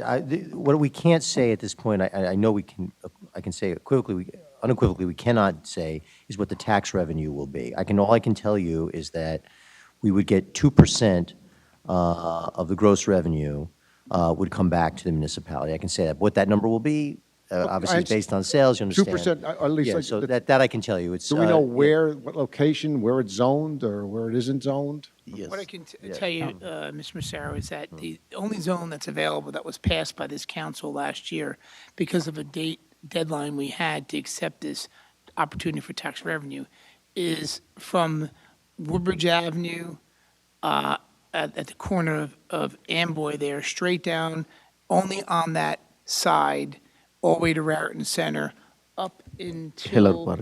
the Raritan Center and Heller Park Heller is Park, basically it. that area. But there are restrictions that place it where you cannot be close a certain distance, I think it's 500 feet or 1,000 feet from a residential home, from a daycare center. So if there's a daycare center in Raritan Center and you're within that circle, you can't open it up there.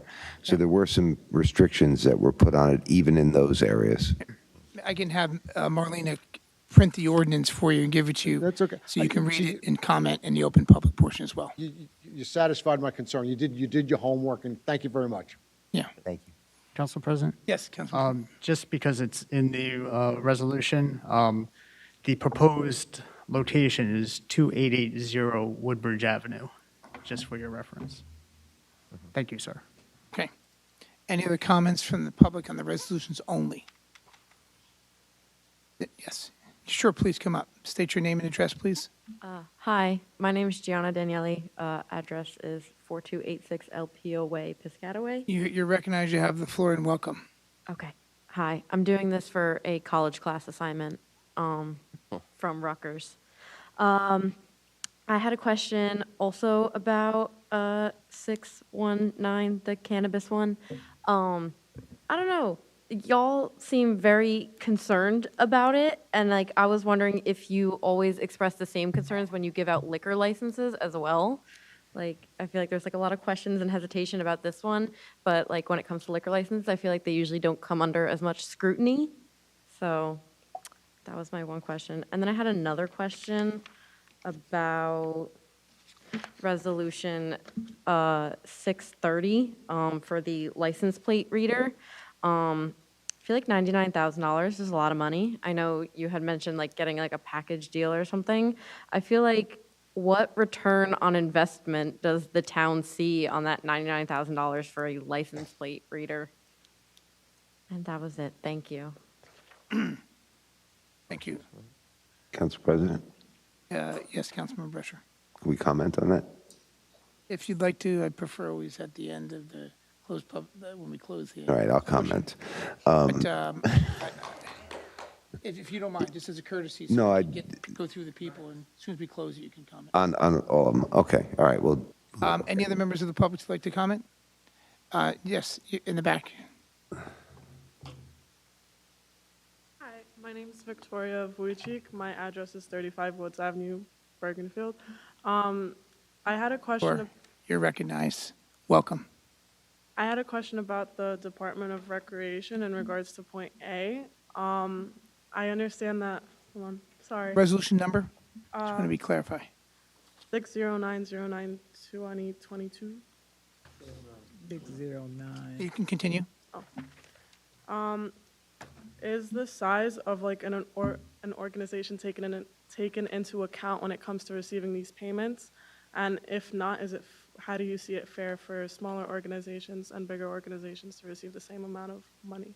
Talking about the athletic Yeah. Yes. commissions, right? Sorry. Okay, no, not a problem. Do Thank you have more questions on that? Because- you all. Okay, and I apologize, we have you sit down and answer the questions. It's just, you do have 6 minutes to talk, though. But thank you. Thank you. Okay. Anybody else from the public? Mr. Christo? Very much, that's the name they gave me. Am I recognized? Have your name and address, please. Cristo, Edison, New Jersey. Am I recognized? Recognize you have the floor.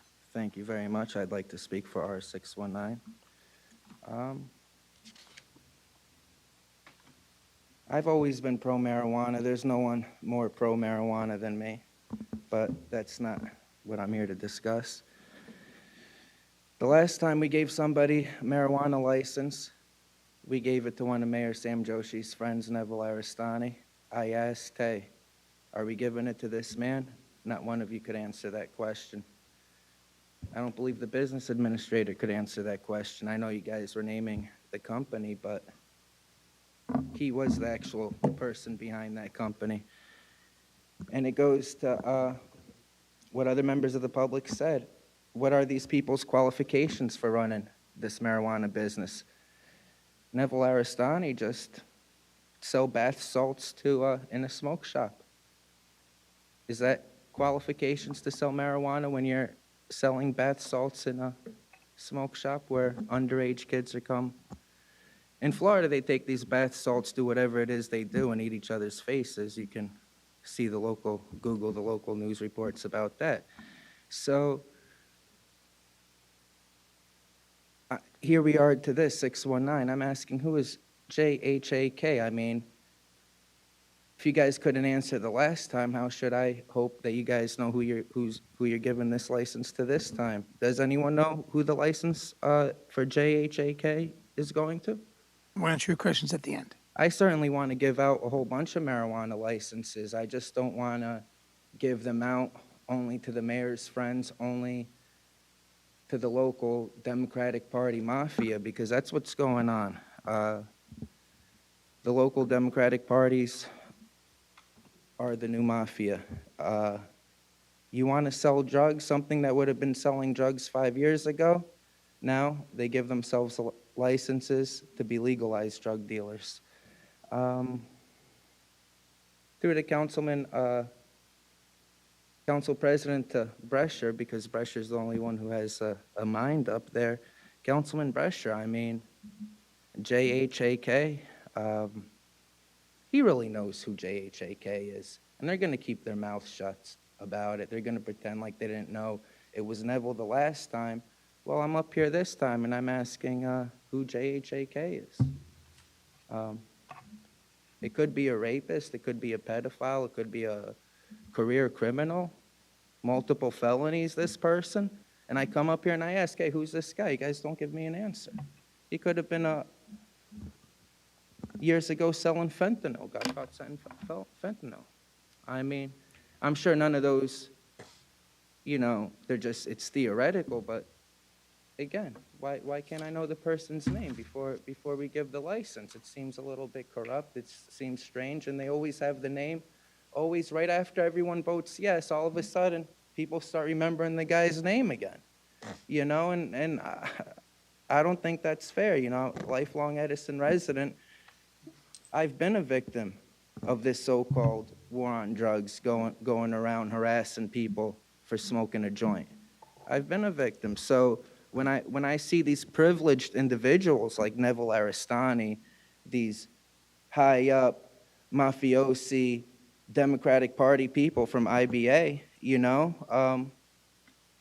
are we just selling out this whole town to the Indian Business Association, to the council president, to AJ Patil, who I believe you're vice president for the Indian Business Association? Are we just going to sell this town right over to you guys? Everything you do, it always goes, the licenses will always go to one of you guys. You guys always have the last say. I'm feeling the lifelong residents were being taken advantage of, What's going on here? I'm sure I would like to speak to a whole bunch of other resolutions, but You know, I'm going to spend my 6 minutes. I know you guys want to get out of here, go to drink at whatever place you decided to drink and eat at after this, but Christo, please stick I to the understand. resolutions, all right? I want to teach the young kids from college. This is called filibuster. Use your whole time. Never yield your time. A Christo. Republican never yields their time. Christo, Yes, sir. you're here to speak on resolutions only. Absolutely. I'm here to okay? speak on JHAK. And while smoked a little bit of marijuana before I came here, I'm not against marijuana. I'm going to go home and smoke some marijuana after this. But because that's one of the excuses. They'll say we're anti-marijuana people. No, I'm not an anti-marijuana person. I'm an anti-you guys profiting off of everybody else type of individual. And even when these marijuana licenses started being given out, the Democratic Party used their weight. The racists that they are saying, yeah, we're going to prioritize, only give the minority people the licenses first. Because in their minds, no one else could have been a victim of the so-called war on drugs. You know? Everything with this whole marijuana application is weird. Who they're giving it to. You get bonus points for being a minority, 10 times more points for being a female minority.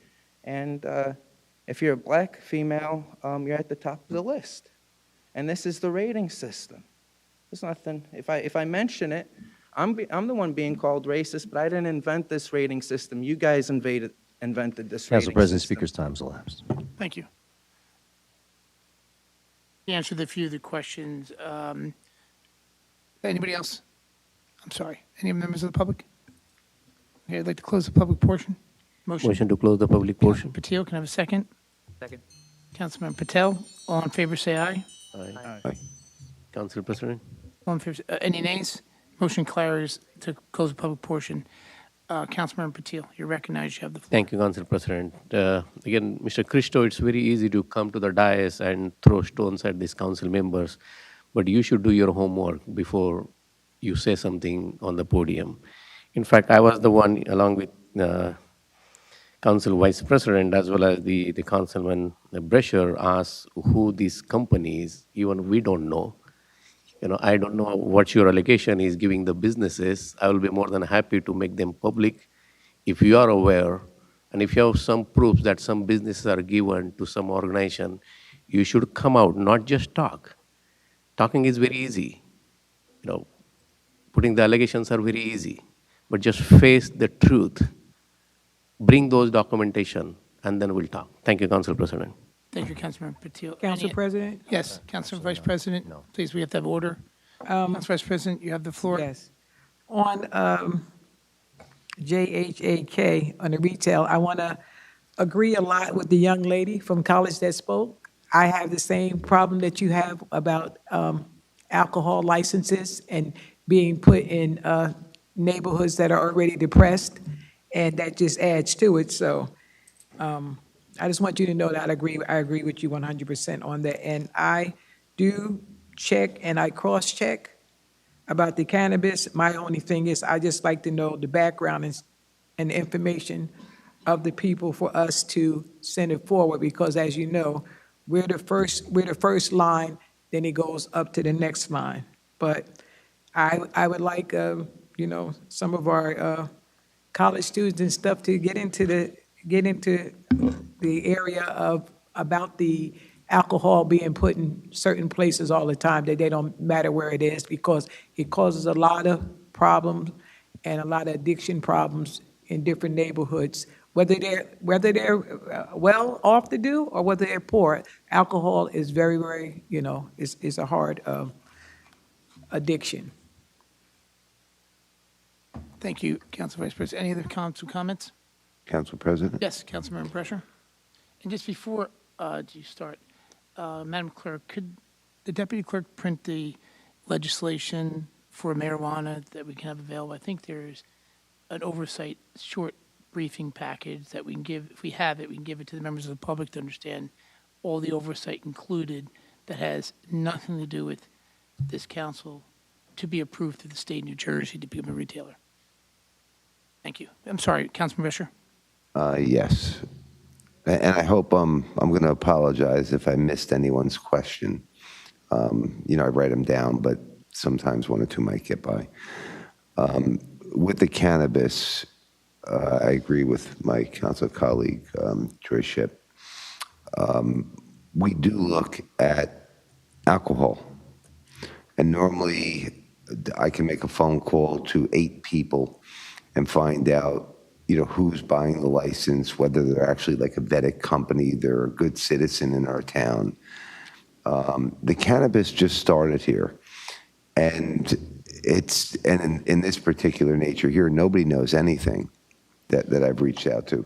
So I don't know what kind of qualifications they are. I don't even know if they're financially stable. So for us to waste our time giving it to a company that's not actually viable, that can do the build out and everything else, it's a waste of our time, and it's a waste of the taxpayers that are looking to buy cannabis. So we do that. On the pay for the recreation leagues, what we did was, it was antiquated many, many years, where it was just based upon the same groups getting the same amount of money, and there was no matrix to it. So last year, the township put together a matrix, which was based upon how many fields they have, how many children they have, or students, and whether those students are Edison residents, because there are some leagues that might have 50 students, but they're not from Edison. So Edison taxpayers shouldn't be funding it. They put together that matrix, and the administration last year did not want to do any changes because they just felt it's too hard for people to do budgeting. Asanya would probably tell you, for her to get a new bill in the middle of the year is an issue. So they chose to wait until the following year, and this year that was implemented. And the license plate readers, I believe that the money that we do there, we do save money. And I'll tell you why. What happens is if a crime or something is committed, the license plate readers have the license plates from whoever passed through that area, whatever happened, if the officer was there. So they actually have a better chance of solving the crime, number one, but it takes less time with our detectives in having to go and chase 400 leads when now there were only 100 vehicles that passed through. Now there's only 100 potential suspects instead of 100,000. So overall, I think it does save money, and I think that's something that's good. I know we solved a lot of issues in Edison. Council Vice President went to a meeting where we found that we actually did solve some crimes that took place. So I hope I've covered everything, and the rest of the council has. Yes, thank you, Councilmember Brescher. Council President, I just want to add the difference, the question from the audience, the liquor license versus the cannabis license. The liquor license goes out for bidding. So pretty much, it's a competition. Whereas cannabis license are simply recommended by the administration and this council approves. So there is a big difference. So when it goes out for bidding, pretty much everyone know who is bidding, counter bidding, etc. So that information is more in public. That just wanted to highlight the difference. Thank you. Thank you. Thank you, council members. Is there any other council members? Council President? Yes, Councilor Porter. Thank you. In addition to the license plate reader comment that Councilmember Brescher mentioned, one thing to note that this 99,000 is over a 3-year period. So if you divvy that up equally, it's 33,000, and that makes the savings that would be needed at a reduced rate. In regards to the cannabis licenses, one point of clarification, and just to reiterate, this council does not approve the actual license. That is done by the state. The only thing that we are approving is designated in resolution that if this entity were to get approved, that we would allow for the business to operate. Now, we have in our ordinance stipulations, guidelines that if approved, a business would have to find. The question becomes, because we established that there are 3 licenses available for Class 5, which is the retail sector. There are 6 classifications in total. of which only 2 have come for application, both being under the retail section. The question that we don't know is, if we recommend in resolution that if an applicant goes through, like, can we go over 3 recommendations? Is it 4? Is it 5? Like, we don't know what that ultimate number is. And again, we don't have any jurisdiction over the actual acceptance of an application. I do put maybe more faith into the state in regards to the research that they would do towards any entity that goes forward. There are only a couple of businesses that have multiple locations throughout New Jersey that operate marijuana facilities. Zen Leaf, Garden dispensaries are some of the more prominent ones. And since that it's only been since 2021, like any company that is established, like, it's going to be newer. We're not going to have all of that information that maybe like a 10-year company would have, right? All these companies are being constructed now because of the new legislation. So that does put a little bit of a hindrance on the research that we can do. And yeah, that's all I wanted to say. Thank you, sir. Thank you, Councilman Point. Any other council members? Just to sum up, first, the college students that mentioned liquor licenses first, the marijuana license. I think part of some of your point was you don't hear much talk about giving out liquor licenses as much as you may hear the conversation about marijuana. And I know that probably stems from comments we hear from other students and residents that alcohol has caused a lot of damage in people's lives. And is there a difference in both? So I recognize what you're saying. We do hear that from people. Going back to some other questions that were asked by members of the public. First, I did ask the administration if this person was qualified. If anybody has any interest in knowing who the LLC is, that's public information. You can dig right into an LLC right on your phone now and recognize who this person is, because that's public information. But even if the administration didn't do their homework, I just want to read to you some of the legislative regulatory information enforcement in the marketplace for modernization for this act. The bill has multiple oversight goals, rules and regulatory procedures, issuance, denials, and suspensions in the oversight of every area of the cannabis field, from the production or the manufacturing of a product or edible to the regulatory screening of standards, right to refuse a batch, testing of material and pesticides to the weight of the dose in the strain, okay, intoxication effect, measure, record keeping, and monitor, to the consumer minimal effort to separate and understand the dose they are consuming, to the packing, sanitary and handling, security requirements, warning labels, poison hotline, labeling of the universal symbol, advertising, and restrictive advertising, how and where they advertise and distribute, and the delivery and tracking and security and record keeping, the screening of employees and hiring practices. This is a very difficult, business to be in.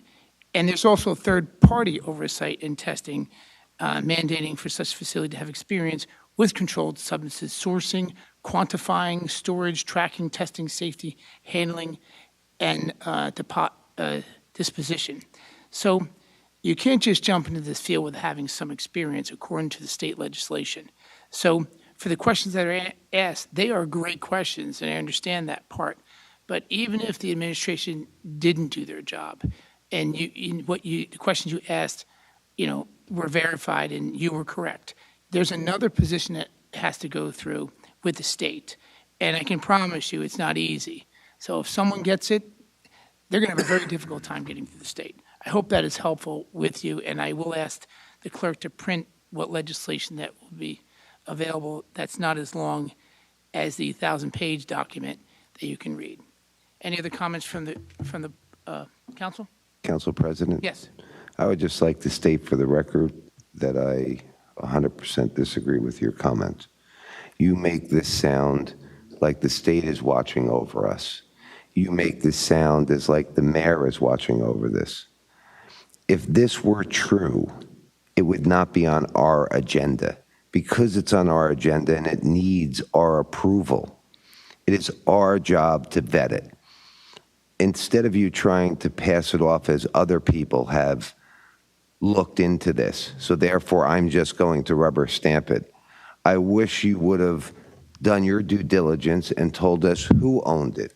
I asked that question earlier, but you just told the public anybody could look at this. Okay? I asked who it was. I asked who the owners were. I asked if they were properly vetted. I asked for that information. Did I receive that? No. I heard from Council President that that is the state of New Jersey's job and that is the mayor's job. Council President is wrong. He does not understand that he is supposed to be the Council President and this council is supposed to decide whether we are approving it or not. Thank you, Council President. Madam Clerk, let the comments of Mr. Brescher be recorded in the minutes. Thank you, Councilman Brescher. I disagree with you, and notes it. Madam Clerk, any other comments? Where were we at? The comments of the public? We were finished. Anybody from the council would like to pull a resolution to the consent agenda? No, did he? We close. Yeah, before we vote separately, yes, I know that. Okay. So we're moving to would like to pull a resolution. Councilman Brescher.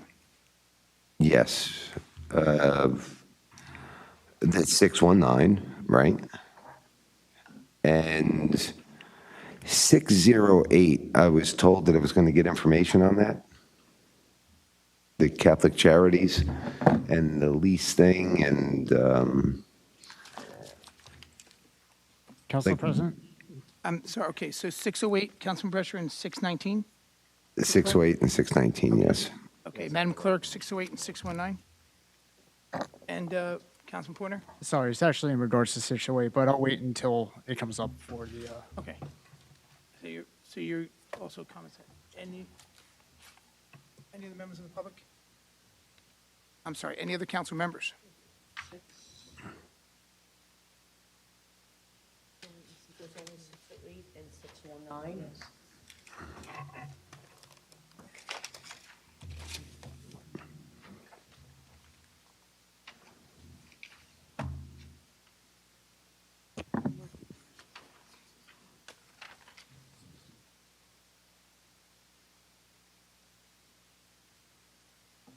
Any other resolutions be pulled by the council? And I'm pulling 617.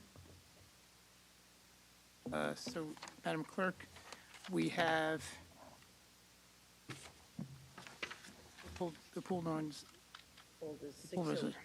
608, 617, and 619 are pulled off. Okay. Can I have a motion to adopt the consent agenda without 608, 617, and 619? Motion to adopt? Have a second. Seconded. Councilmember Patil. Madam Clerk, roll call. Councilmember Brescher. Yes. Councilmember Harris. Yes. Councilmember Patel. Yes. Councilmember Patil. Yes. Councilmember Pointer. yes. Councilmember Ship Freeman. Yes. Council President Coyle. Yes.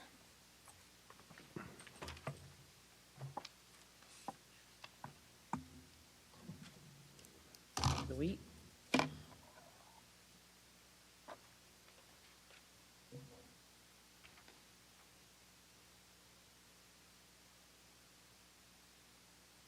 Councilmember Brescher, 608. Yes.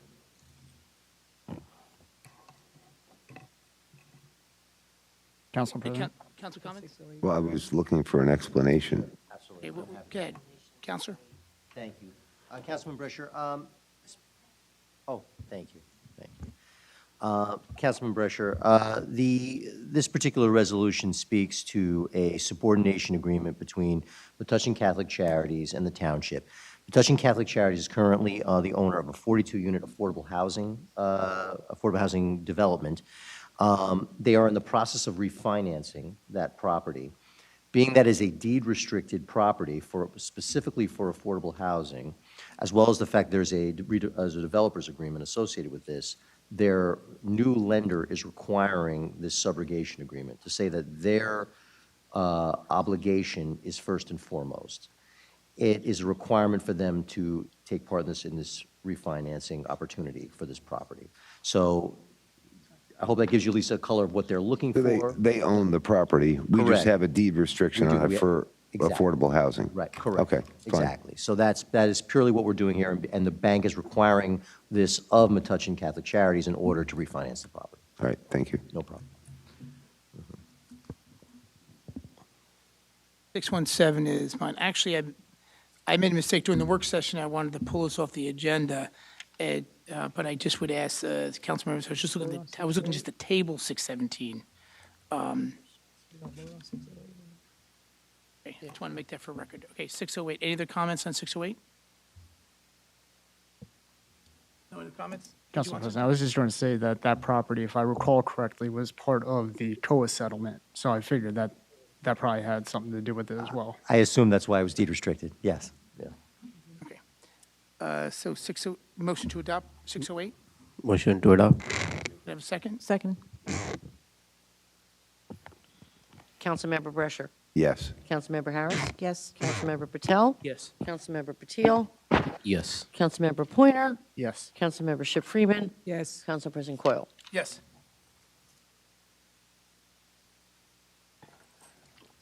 Want to do 617 next, because you pulled that? Yeah, I had some questions I didn't finish asking on 617, and I apologize to council members. I meant to pull this during the work session, so I'm just asking to table it. Motion to table it. Yes. Second. Do we have council discussions? I was just tabling it for questions I had with the administration, that's all, which I can, As your colleague, I'd like to know what your questions were. I didn't, okay. I'm not going to answer, but at this, I can Okay. have an offline conversation with you, Mr. Brescher, but I just didn't have time to read through this particular redevelopment site. There's questions. But as council president, you put it on the agenda. I'm not disagreeing with you. If you're trying to make this a joke right now, No. I'm not going for it. I'm just asking saying- to pull it and respectfully asking you if you disagree or agree. That's it. And I'm not making comments. No, I was asking you for your reason why, because it was clear when I read it, it looked like something that was sitting there, has been going on since 2016. If there was a concern, I wanted to know, but then you said that you didn't know what was on there, but since you're council president, you're the one that put it on, so that was my only comment. I'm If you sorry. don't like my comments, I am sorry. I'm sorry. I had oversight of the 100 resolutions. I'm sorry I made a mistake with one of them. Is that okay, Mr. Brescher? That's fine, sir. Okay. Thank you, Mr. Brescher. The motion to table, Madam Clerk, roll call. Councilmember Brescher. Yes. Councilmember Harris. Yes. Councilmember Patel. Yes. Councilmember Patil. Yes. Councilmember Pointer. Yes. Councilmember Ship Freeman. Yes. Council President Coyle. Yes. 619, Councilmember Brescher. I don't want to take the public's time on that issue any longer. I stated it. Thank you. Okay. Any other comments on 619? Council President, is there a way that we can defer it for the next council meeting rather than killing it or approving it? So that gives us at least 2 weeks of a time to do our due diligence and do the background check. Again, I'm not saying that this is not a good thing to do, just give more time for the council meeting. Council comments? Council President, I'd like a little more time on this. I don't want to jump out and vote no, abstain until I can get a little more information on the JHAK retail. I need a little more information on that. That's it. Do you hear a motion to table it? Motion to table. Seconded. Okay, Madam Clerk, roll call. Councilmember Brescher. Yes. Councilmember Harris. Yes. Councilmember Patel. Yes. Councilmember Patil. Yes. Councilmember Pointer. Yes. Councilmember Ship Freeman. Yes. Council President Coyle. Yes. Okay.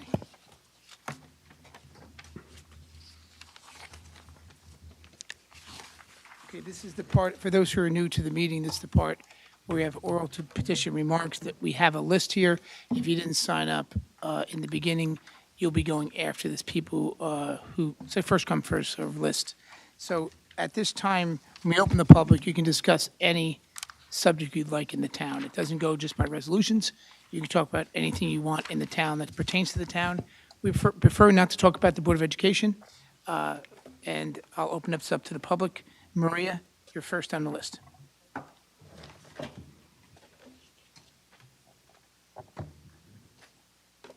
Maria Orchid, 83 Jefferson. Yes, you recognize you have the floor. Thank you. Happy Rosh Hashanah and happy Nvrati to anyone who celebrates. Forgot the date. Kilmer, the 2nd? October 2nd will be the Kilmer Bike Demonstration. It starts at 9 a.m. at 3440 Kilmer Road.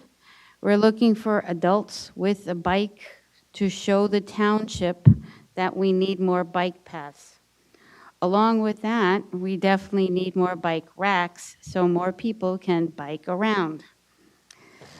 I'd love to see signs for the Middlesex Greenway. It's like our best kept secret. Nobody knows about it.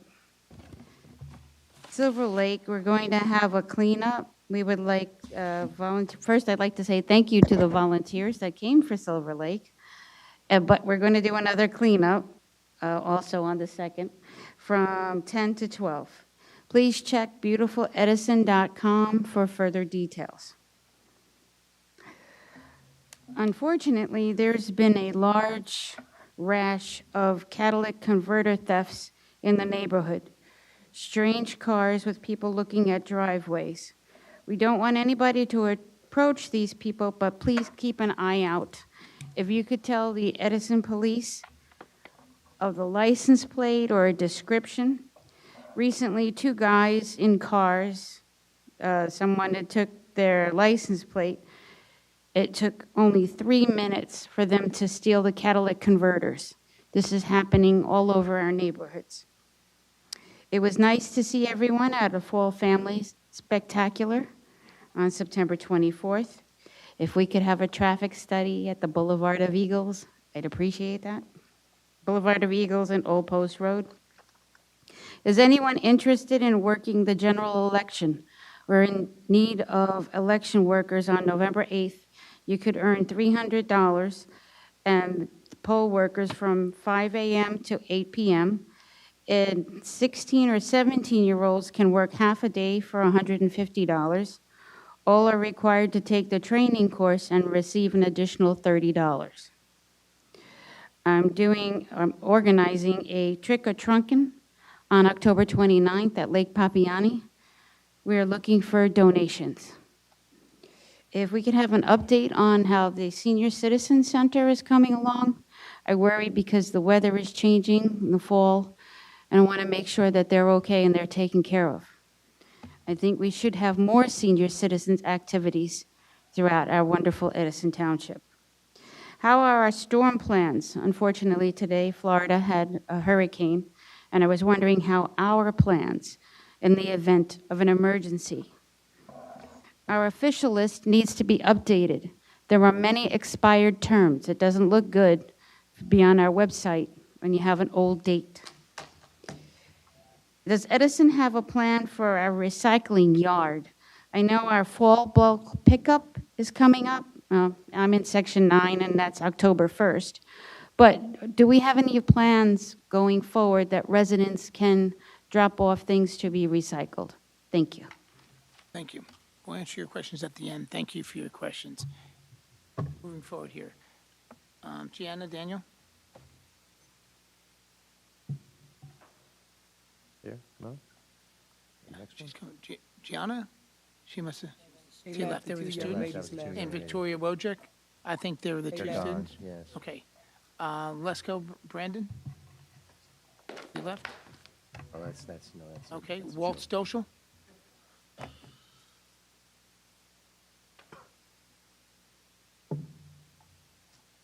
Nobody? Oh, he's coming up. Shouldn't make a mockery of this list, Christo. And if you do that again, I'm going to have a problem with it. It's not, it's anyway, it's his time. It's his time. Thank you, Council President. I'm Walt Stoschel, 2118 Oak Tree Road, and Chair of the Open Space Advisory Committee. You recognize you have the floor. Thank you for your time. In 1995, Mayor George Spadoro presented to the community a plan for 95 miles of bike routes and bike paths in Edison. The plan was done by a professional planner and would connect neighborhoods, schools, shopping, and business areas.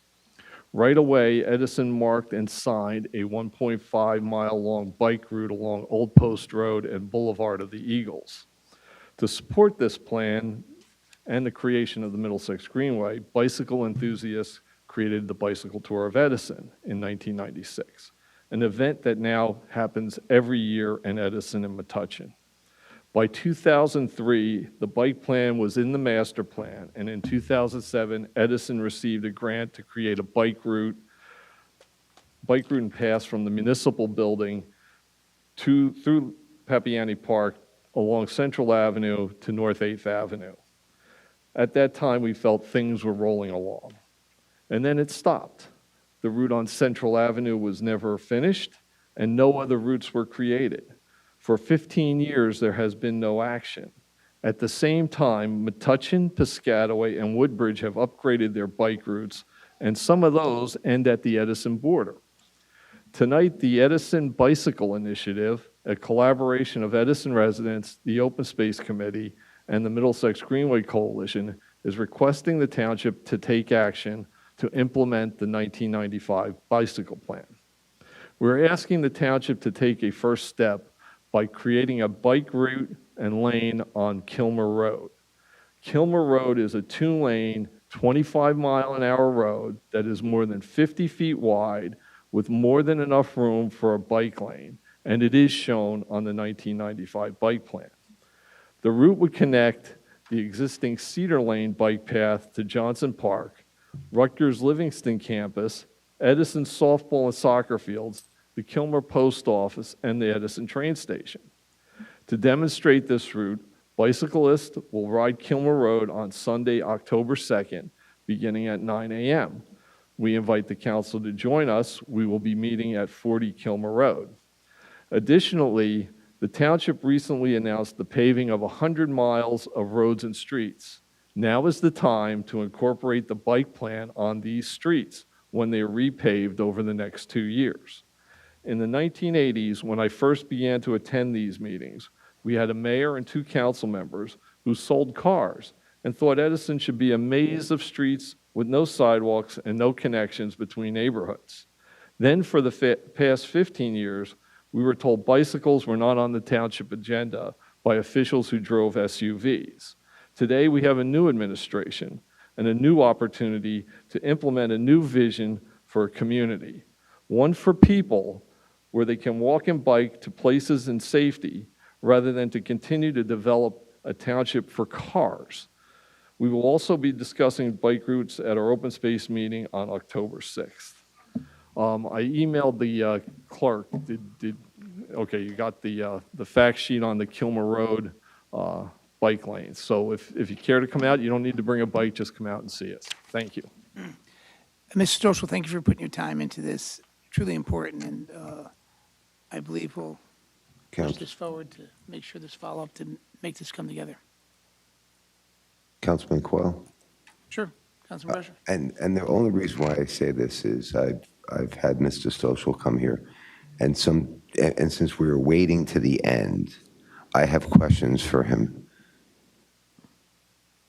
Do you want to allow courtesy to finish the public comments first? I just wanted, yes, but I wanted Mr. Stoschel to know that I had some Are you questions going to be for staying him. to the end, Mr. Stoschel? Okay, he's going to stay to the end. Thank you. Okay.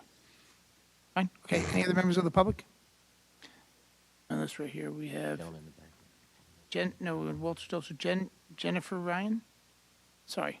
Jennifer. Jennifer Ryan, 161 Hillcrest Avenue, Edison. You recognize you have the floor. Thank you. I'm also a member of the Open Space Committee, and I strongly support safer bicycle and walking access in this town. It makes a big difference to residents in every neighborhood. Thank you. Thank you. Is there a George here? I'm in the back, right there. George, you're in the back, gentlemen? Yeah. I'm not going to recognize you, Christo. Is there anybody else like to speak, Mr. Tarr? I'm not recognized. You make a mockery of this council, and I'm going to have you removed shortly.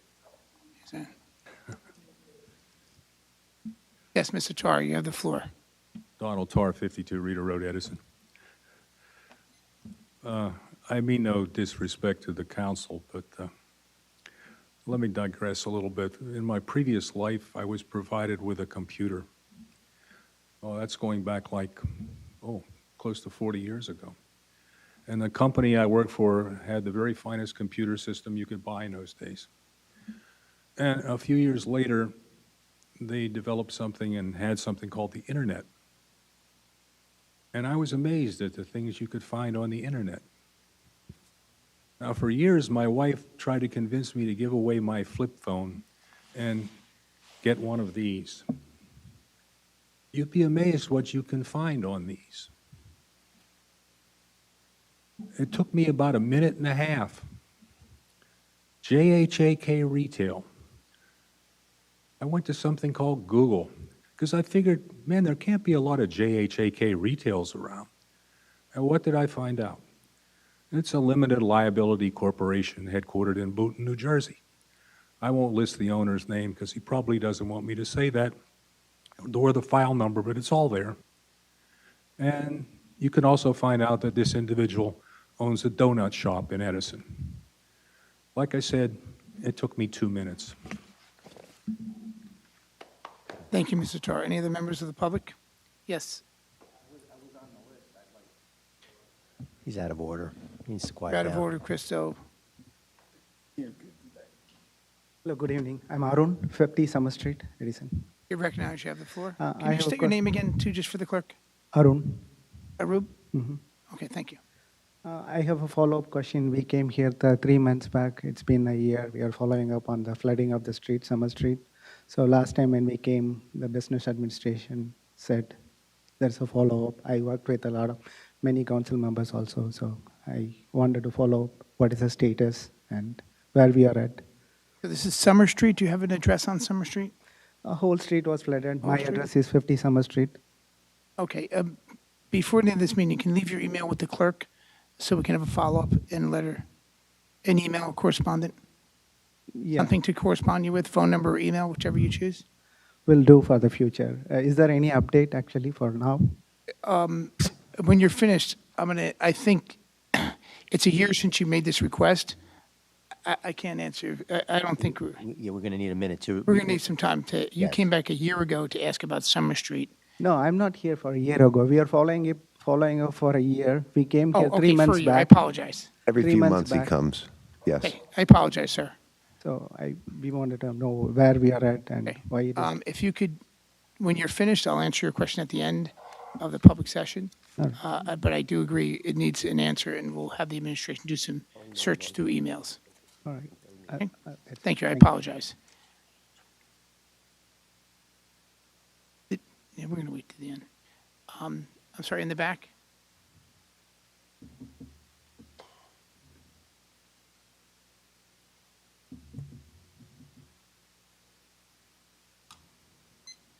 Jeanette Gamolchak, 22 Adele Court, Edison. You recognize you have the floor. I don't have 6 minutes, I only have 2 minutes, maybe. I'd like some information about the Edison Senior Center over there. I'm president of the Tuesday Club, and we've heard so many rumors about when it's going to be open, what's the status on it? I call up the township, nobody knows nothing. Are they working? Is it going to be open soon? This year, next year? That's my question. Okay. Thank you. After the end of the public portion, we'll get that answer to you. Any of the members of the public? Any first-time speakers? Seeing none, Christo. Thank you for recognizing me. Crystal Edison, New Jersey, but I'd like to address Name through and the address. council to Margot and Councilman Brescher, a little bit of human decency, common sense, and logic. I came to this meeting. I followed the rules. I put my name up on the, whatever I was supposed to put my name up on. I even came here an hour early to do that. I showed up earlier than Councilman Coyle, and for him to show up here, make a mockery of this council meeting, and once again, create controversy around someone for absolutely no reason. Where does it say in the rules of this town council that I have to put my legitimate name? Where does it say? Why can't? That's rhetorical. Why can't I identify as, let's say, Councilman Brescher George? Christo. You understand? Why can't, Christo, I'm you're going to not stop talking to talking you. so I can talk. If not, I'm going to have you This is removed. my time. Robert's Rules of Order, you're not allowed to interrupt I the can speaker. interrupt you. It's My the council clock president's started. meeting.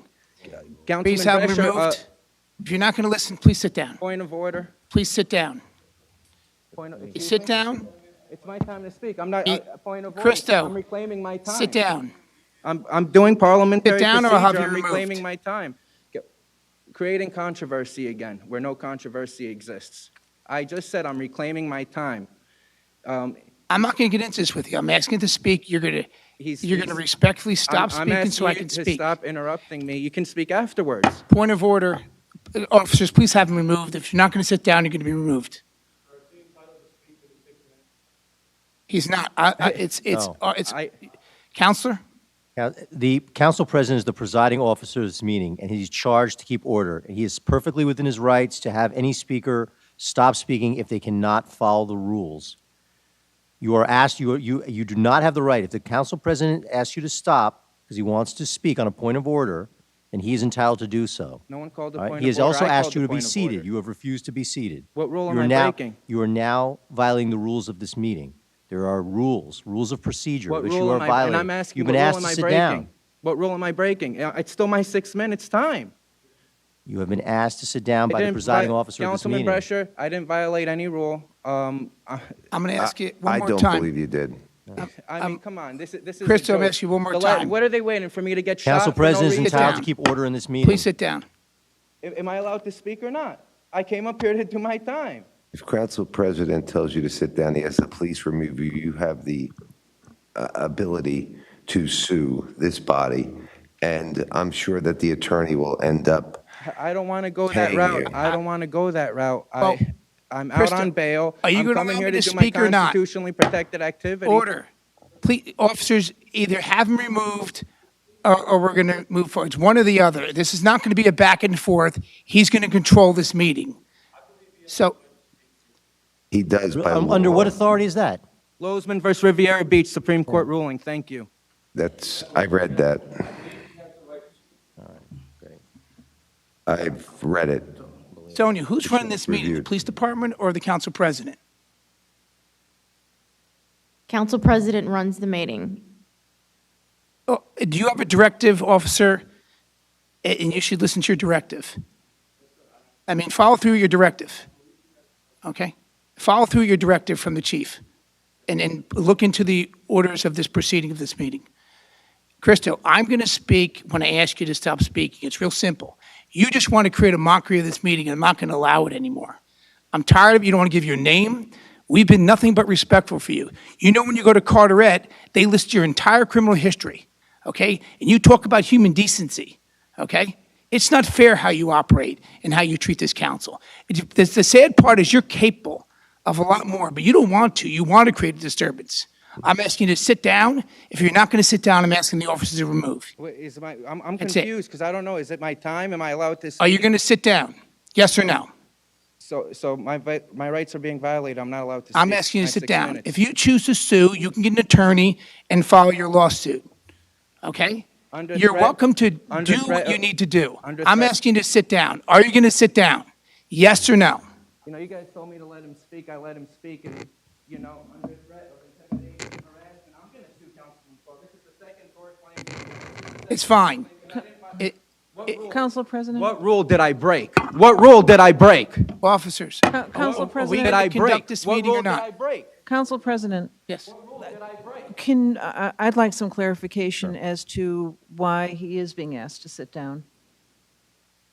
He has the 6 minutes to speak his Counselor? piece. Sure. From the outset, the council president asked him to give his name.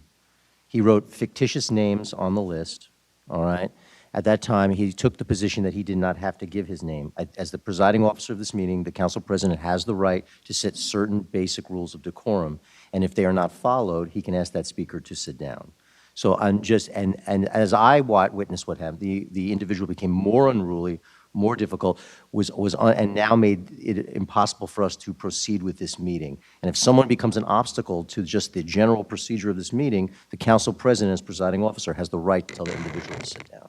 My question is, he did, when he came back up to the podium, he did state his name is Cristo, Edison, New Jersey, then started talking about not being recognized because of what he put down on the list. But he did come back up to the podium and did state Cristo, Edison, New Jersey. So I'm still not clear. He can, this 6 minutes is his to say whatever it is he wants. But he did follow the rules and gave Cristo, Edison, New Jersey. But he also, if I could add, there was an opportunity where the council president wanted to interject, and the individual refused to even engage the council president to allow him to make a statement. And individuals, whether it be in public, whether it be the public or members of council, if the council president wants to interject, he has the right to do so. The speaker would not allow the council president to even make his remarks in response. So I believe at that point is where we broke down, and the council president then asked him to be seated, because he would not even allow the council president to speak. I'm just going to say, I'm uncomfortable with this, and I'm not sure why Council President couldn't just make his remarks at the end. So I'm not comfortable with this decision. Thank you. I'm not going to comment. Councilmember Harris, you're a member of the council. You have a right to your opinion. The council president runs the meeting, and I'm not going to allow someone to interrupt the meeting and not let me speak when I'm asking to speak. It's the council president's meeting. Leave it at that. And to the attorney, I guess I would like you to look at this, because I witnessed this at the Board of Ed, which we're not supposed to talk about. But it got to the point of the law that he talks about, where they went to our police chief, and it was like confirmed, from what I understood, that when a speaker is speaking for his 6 minutes, he is not supposed to be interrupted. And I don't care if you're the president of the United States or a council president, if he determines that what he said, what happened here was the resident now is upset, right? Obviously outside, he feels his rights have been violated. If we do get sued, I assume you're not going to defend us for free. So the whole thing is here because we couldn't sit here and listen for 6 minutes. It was only 6 minutes. I can listen to a baby crying for 6 minutes, right? Yeah, So, I understand. And Councilman, and these are all very important points in that we do want to have, obviously we want to allow for free speech in this meeting. However, I will add that we have allowed this individual to speak at length to the most vulgar extent. And we have allowed him to express himself, and we have always made sure that his free speech was important. However, if the council president wishes to interject and that individual will not come into order to even allow him to make his point, the council president has the right to say, no, you're out of order, and I'm going to ask you to sit down. I think we have always respected free speech in this room throughout this entire year, and I know that many people in the community have been upset by the things that we've allowed to transpire in these chambers. But in this instance, when the council president made a decision, which he believed was in the best interest of the meeting, and I concur with his decision from a legal standpoint. Council President. Can we just close the public portion? Council President, I think we should have anybody in the public to speak first. I'll close the Is there any of public the members portion. of the public who'd like to speak? Is any of the members of the public? Sammy, yes. Sammy Qureshi, can you hear me? Your name and address, please. Sammy Qureshi, 111 Dorothy Avenue. You're recognized. You have the floor. I would like to express a few safety concerns on Main Street between Route 1 and the Turnpike. There are sections of Main Street where the sidewalk is exactly on the same level and alongside the road as well. And my concern is that there are kids that walk on that exact sidewalk area, and God forbid, a car might mistakenly speed on that road, which oftentimes I've noticed cars do, and hit somebody by mistake. And I'd also like to inquire about adding a crosswalk in that area. My late bus drops me off right there, and I have to cross the road. and oftentimes cars are speeding really fast across it, and there's also a regular bus stop there as well. So I wanted to inquire if there was a possibility that we get a crosswalk, signal crosswalk in that area. I yield back. Yes. Council President? Yes. Young man, that was asked for before because of, and you're talking about where I live. And I complained about it too because they only have sidewalks on this half of the street, and it's a county road. I see. And the county road, so maybe you can get together with Council President Coyle, and he can guide you to get to the county to get that taken care of, because I too look at it, it's a danger to me. Thank you so crossing, much. I will. crossing right at that place by Martin, right? Yes. When the bus is stopped there. Yes. Very dangerous, yes. Thank you so much. He'll help you with that. Thank you so much. I yield back. Thank you. Any other members of the public like to comment? Seeing none, can I have a motion to close the public portion? Motion to close the public portion. Have a second. Second. All in favor, say aye. Aye. Any nays? The motion carries to close the public portion. Any council Well, comments? Council President, I don't know if we could repeal that, but I had some questions for Mr. Stossel before. Sure. But if we close the public portion, then he can't respond. Council President is the bill. You can call him forward. Okay, I could call him forward. Okay. Could it? Mr. Stolz, we just have questions. Yes, I just have, first of all, I commend the work that you do. The questions I have are more along the lines of, what do I do? Right? And the reason why I asked that was, you pointed out at one time that we had the gate down by the river that was closed. And as a councilman, I read it, but I don't really know what I'm supposed to do with it. And then one day I brought it up, and now we're trying to solve that problem. So when I got this, right, I do like the idea and the premise, but I don't know, do I need to approve money, like for striping? Do I need to propose like paving for the bike paths? Or do we need to create a law to establish areas as bike lanes? So like, I understand the premise here, but I'm just trying to figure out what my function to try and push this forward would be. Okay. There is a section in the township code called bike paths and bike lanes. Okay. And all you would have, whoever does it has to put the bike lanes and bike paths on the list. It's like a right stop here. sign list or a Okay. speed limit list. The paving out there is pretty good. You're not going to have to repave that. The striping, you hired a striper earlier in the year, I believe May. All you have to do is say stripe Kilmer Road, stripe a bike lane on Kilmer Road. The signs, you probably could get signage from DEPCOR, the Department of Corrections. They probably print bicycle signs. So it's not a, for the Kilmer Road, it's not a very expensive thing to do. Expensive. It's striping and lines. And if you go to Kilmer Road, it's 50 and 60 feet wide. Yeah. And and there are people out there biking and walking right now. So part of the thing is on Sunday, we're going to ride it with our bikes to see how it is, take a closer look at the pavement, see if there's any flaws in it, and talk to some of the other bicyclists and see what they think. I think being close to Rutgers, the Livingston campus, it would connect to their bike system there, and it would give the students a way to bike to the train station. Rutgers has always been oriented toward the New Brunswick train station, while the Edison train station is closer to Livingston and Bush campus than the New Brunswick station. So that's a way to connect it. Also, we built affordable housing out there. There's no bus. All the residents have to walk on the street to get there. If they had a bike, they could bike to the train station, to the post office.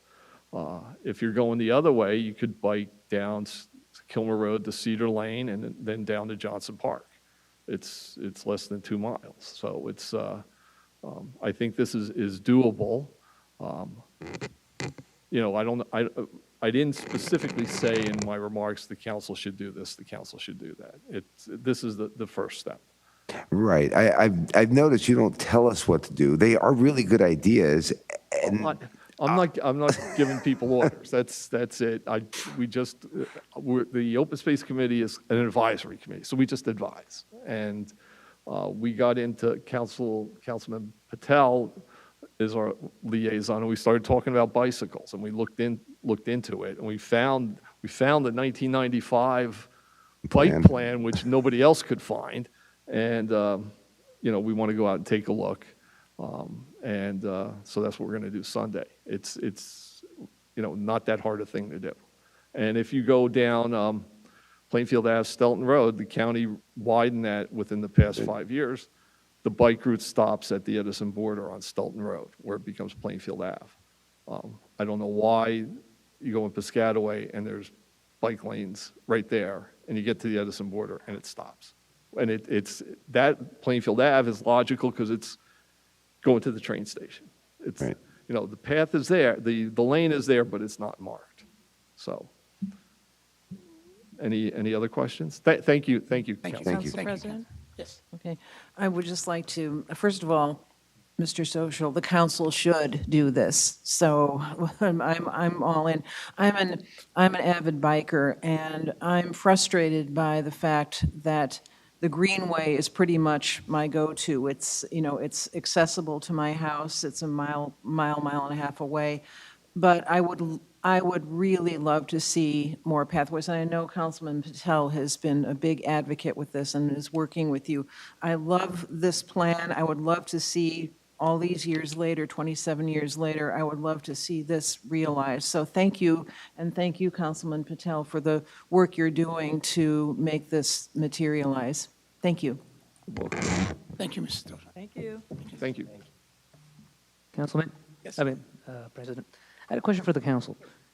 As a council, can we pass an ordinance stating that anything that we repave has to have shared the bike road if for certain criteria is meet, such as the road is less than 25 miles per hour? I mean, certainly. I mean, you can do that. I would say do it in conjunction with the administration and engineering, but it's certainly a valid ordinance, yes. Okay. And if we pass that ordinance, anything that we repave, such as those 100 miles, and if they meet the criteria, they will be paved with those shared the bike roads? You can, if that's something that this body wishes to do, that's certainly something you could look at, yeah. I think that would be something I would be On interested township in. roads, yeah. Of course. Yes. Council President, just want to add that because this is all related or kind of collide with the road paving program. So it should be ahead of a time working with the administration so that when it goes out for the bidding, they know exactly what they need to do. Otherwise, after fact becomes a little challenging. And we have a lot of opportunities here to get done. Again, thank you for doing a great work, Councilman. Council members, I'm open to putting this as a discussion item on the next work session and ask the administration to get more involved, have a more deeper discussion. Are there any other council members that have anything else to discuss? I'd like to make a motion that we close the public portion. That's right. Well, This is just our part here, just adjourn, before I adjourn the meeting. well, okay. Councilman Quella, there was, we had a bunch of things.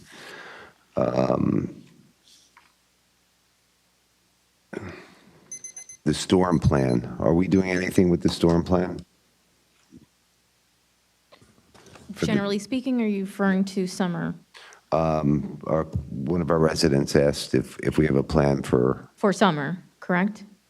Well, for the storms, coming up, is there something we're going to do that we can, I guess, make preventative measures? Yes, absolutely. What we are doing right now, we are looking through every catch basin, removing any leaves, anything of that nature that needs to be, so we're not infiltrating our system completely. So we are taking measures to make sure that during the season, we can do whatever we can preventatively. Okay, then we had, when do we anticipate having our town committee lists? Oh. We have committee lists and they're kind of outdated, they're just not updated. We were wondering when that would be updated on the township website. Be updated. I've been going through the list and since 2019, and as Councilmember Patel, on the different committees, I've been calling people who that are liaison to those committees and telling them to, like, to clean them up. Madam Okay. Clerk, if you could provide a copy of the list for the Yeah. next work session, we'll go through it. Because as, you Any know, questions or comments? yeah. And then, do we have anything on a recycling yard? That was the other question. I believe we have information on that. If that's a long answer, Sonia, perhaps we could send an email to Maria. Yes, I can provide with a follow-up for you And via can email. you follow up with Sure. Maria? Thank you. Then the Edison Senior Center, an update of projected opening. So we're looking, hopefully in the next couple of months, what's happening right now. I know it's been a bit of a elongated process. However, although there may not be much happening right now, what they're doing is they're getting all of the piping out, fitting everything first, and then they'll go in and start to rip everything up and then finish the bathroom. So we're hoping that in November, at some point, that we can see some progress and get into the building itself. Okay. And then we have the flooding. I mean, I felt bad for the gentleman. I mean, he has came to this council, I don't know, 4 times. That's for Summer And- Street. Yeah, but it goes back, it's more than just Summer Street. We have the 6 issues, and we keep on asking. And we do need answers. And, I mean, I feel bad because they come, and then we say, can you give us your name and your email? And then they come back, and we ask them for their name and their email, and they're asking us just for information. I mean, all they want is information. They don't want to give us their name and email. They just want us to tell them what we're doing. So is there a way possible that we could have somebody here that knows exactly what we're going to do and tell us, maybe at our next meeting, and tell us this is where we are with this one. And it's even okay if you say we didn't get to Summer Street yet, because right now we're doing a study here, but somehow that we can just kind of update all the residents on this. Mr. Brescher, I do have an update on Summer Street and the Fleet Avenue area. We did get a proposal from our engineer. However, I think that getting something ahead of time, if there's specific areas, would also be helpful to whomever is here because they may be able to provide more in-depth information. But at this point, we just received a proposal last week from our engineering team to have a actual study done in that area for drainage. Okay, so we got a price from the engineer for him Correct. to do the study. Correct. Okay. All right, we'll follow up and see if that's on our agenda for approval. It should be on the next meeting. That's what I'm saying, yes. Mhm. And then if we can just still get an update on those other areas. Yeah, it's the same list. We can go back, look at the same meeting over and over. AJ says 3 or 4, and then I had 2 or 3. So, but it's I think 5 or 6 areas in the town. Thank you. That, I think, that would be it. I think those were the questions, and if I missed one of the questions that the public brought, I think I'm that was sorry. all of them, Councilman Brescher. Thank you. Also, just as she mentioned before, the Tuesday Club wants to meet there. And Sonia, could there be a more direct contact? They can email someone who can give them an update because I know 3 months in government is not a long time to do this work, but the residents, I didn't expect it to be this long, but it's more work than we anticipated. Is there someone they can communicate with rather than have to come to the meeting so they don't have to wait 3 hours to get an answer? Can we have someone correspond with them? They can certainly contact me. Your email? With my email or phone number, and I can certainly provide updates. I'm readily available any time of the day, and I can communicate that way with my department head. So at any point, they can email me. Madam Clerk, would you make sure they get Sonia's email to contact with them? And I'm sorry for the delay in the senior center. Okay. Any other comments from the council members? Hearing none, could I have a motion to adjourn? Motion to adjourn. Have a second? Second. All in favor, say aye. Aye. Any nays? This meeting is adjourned.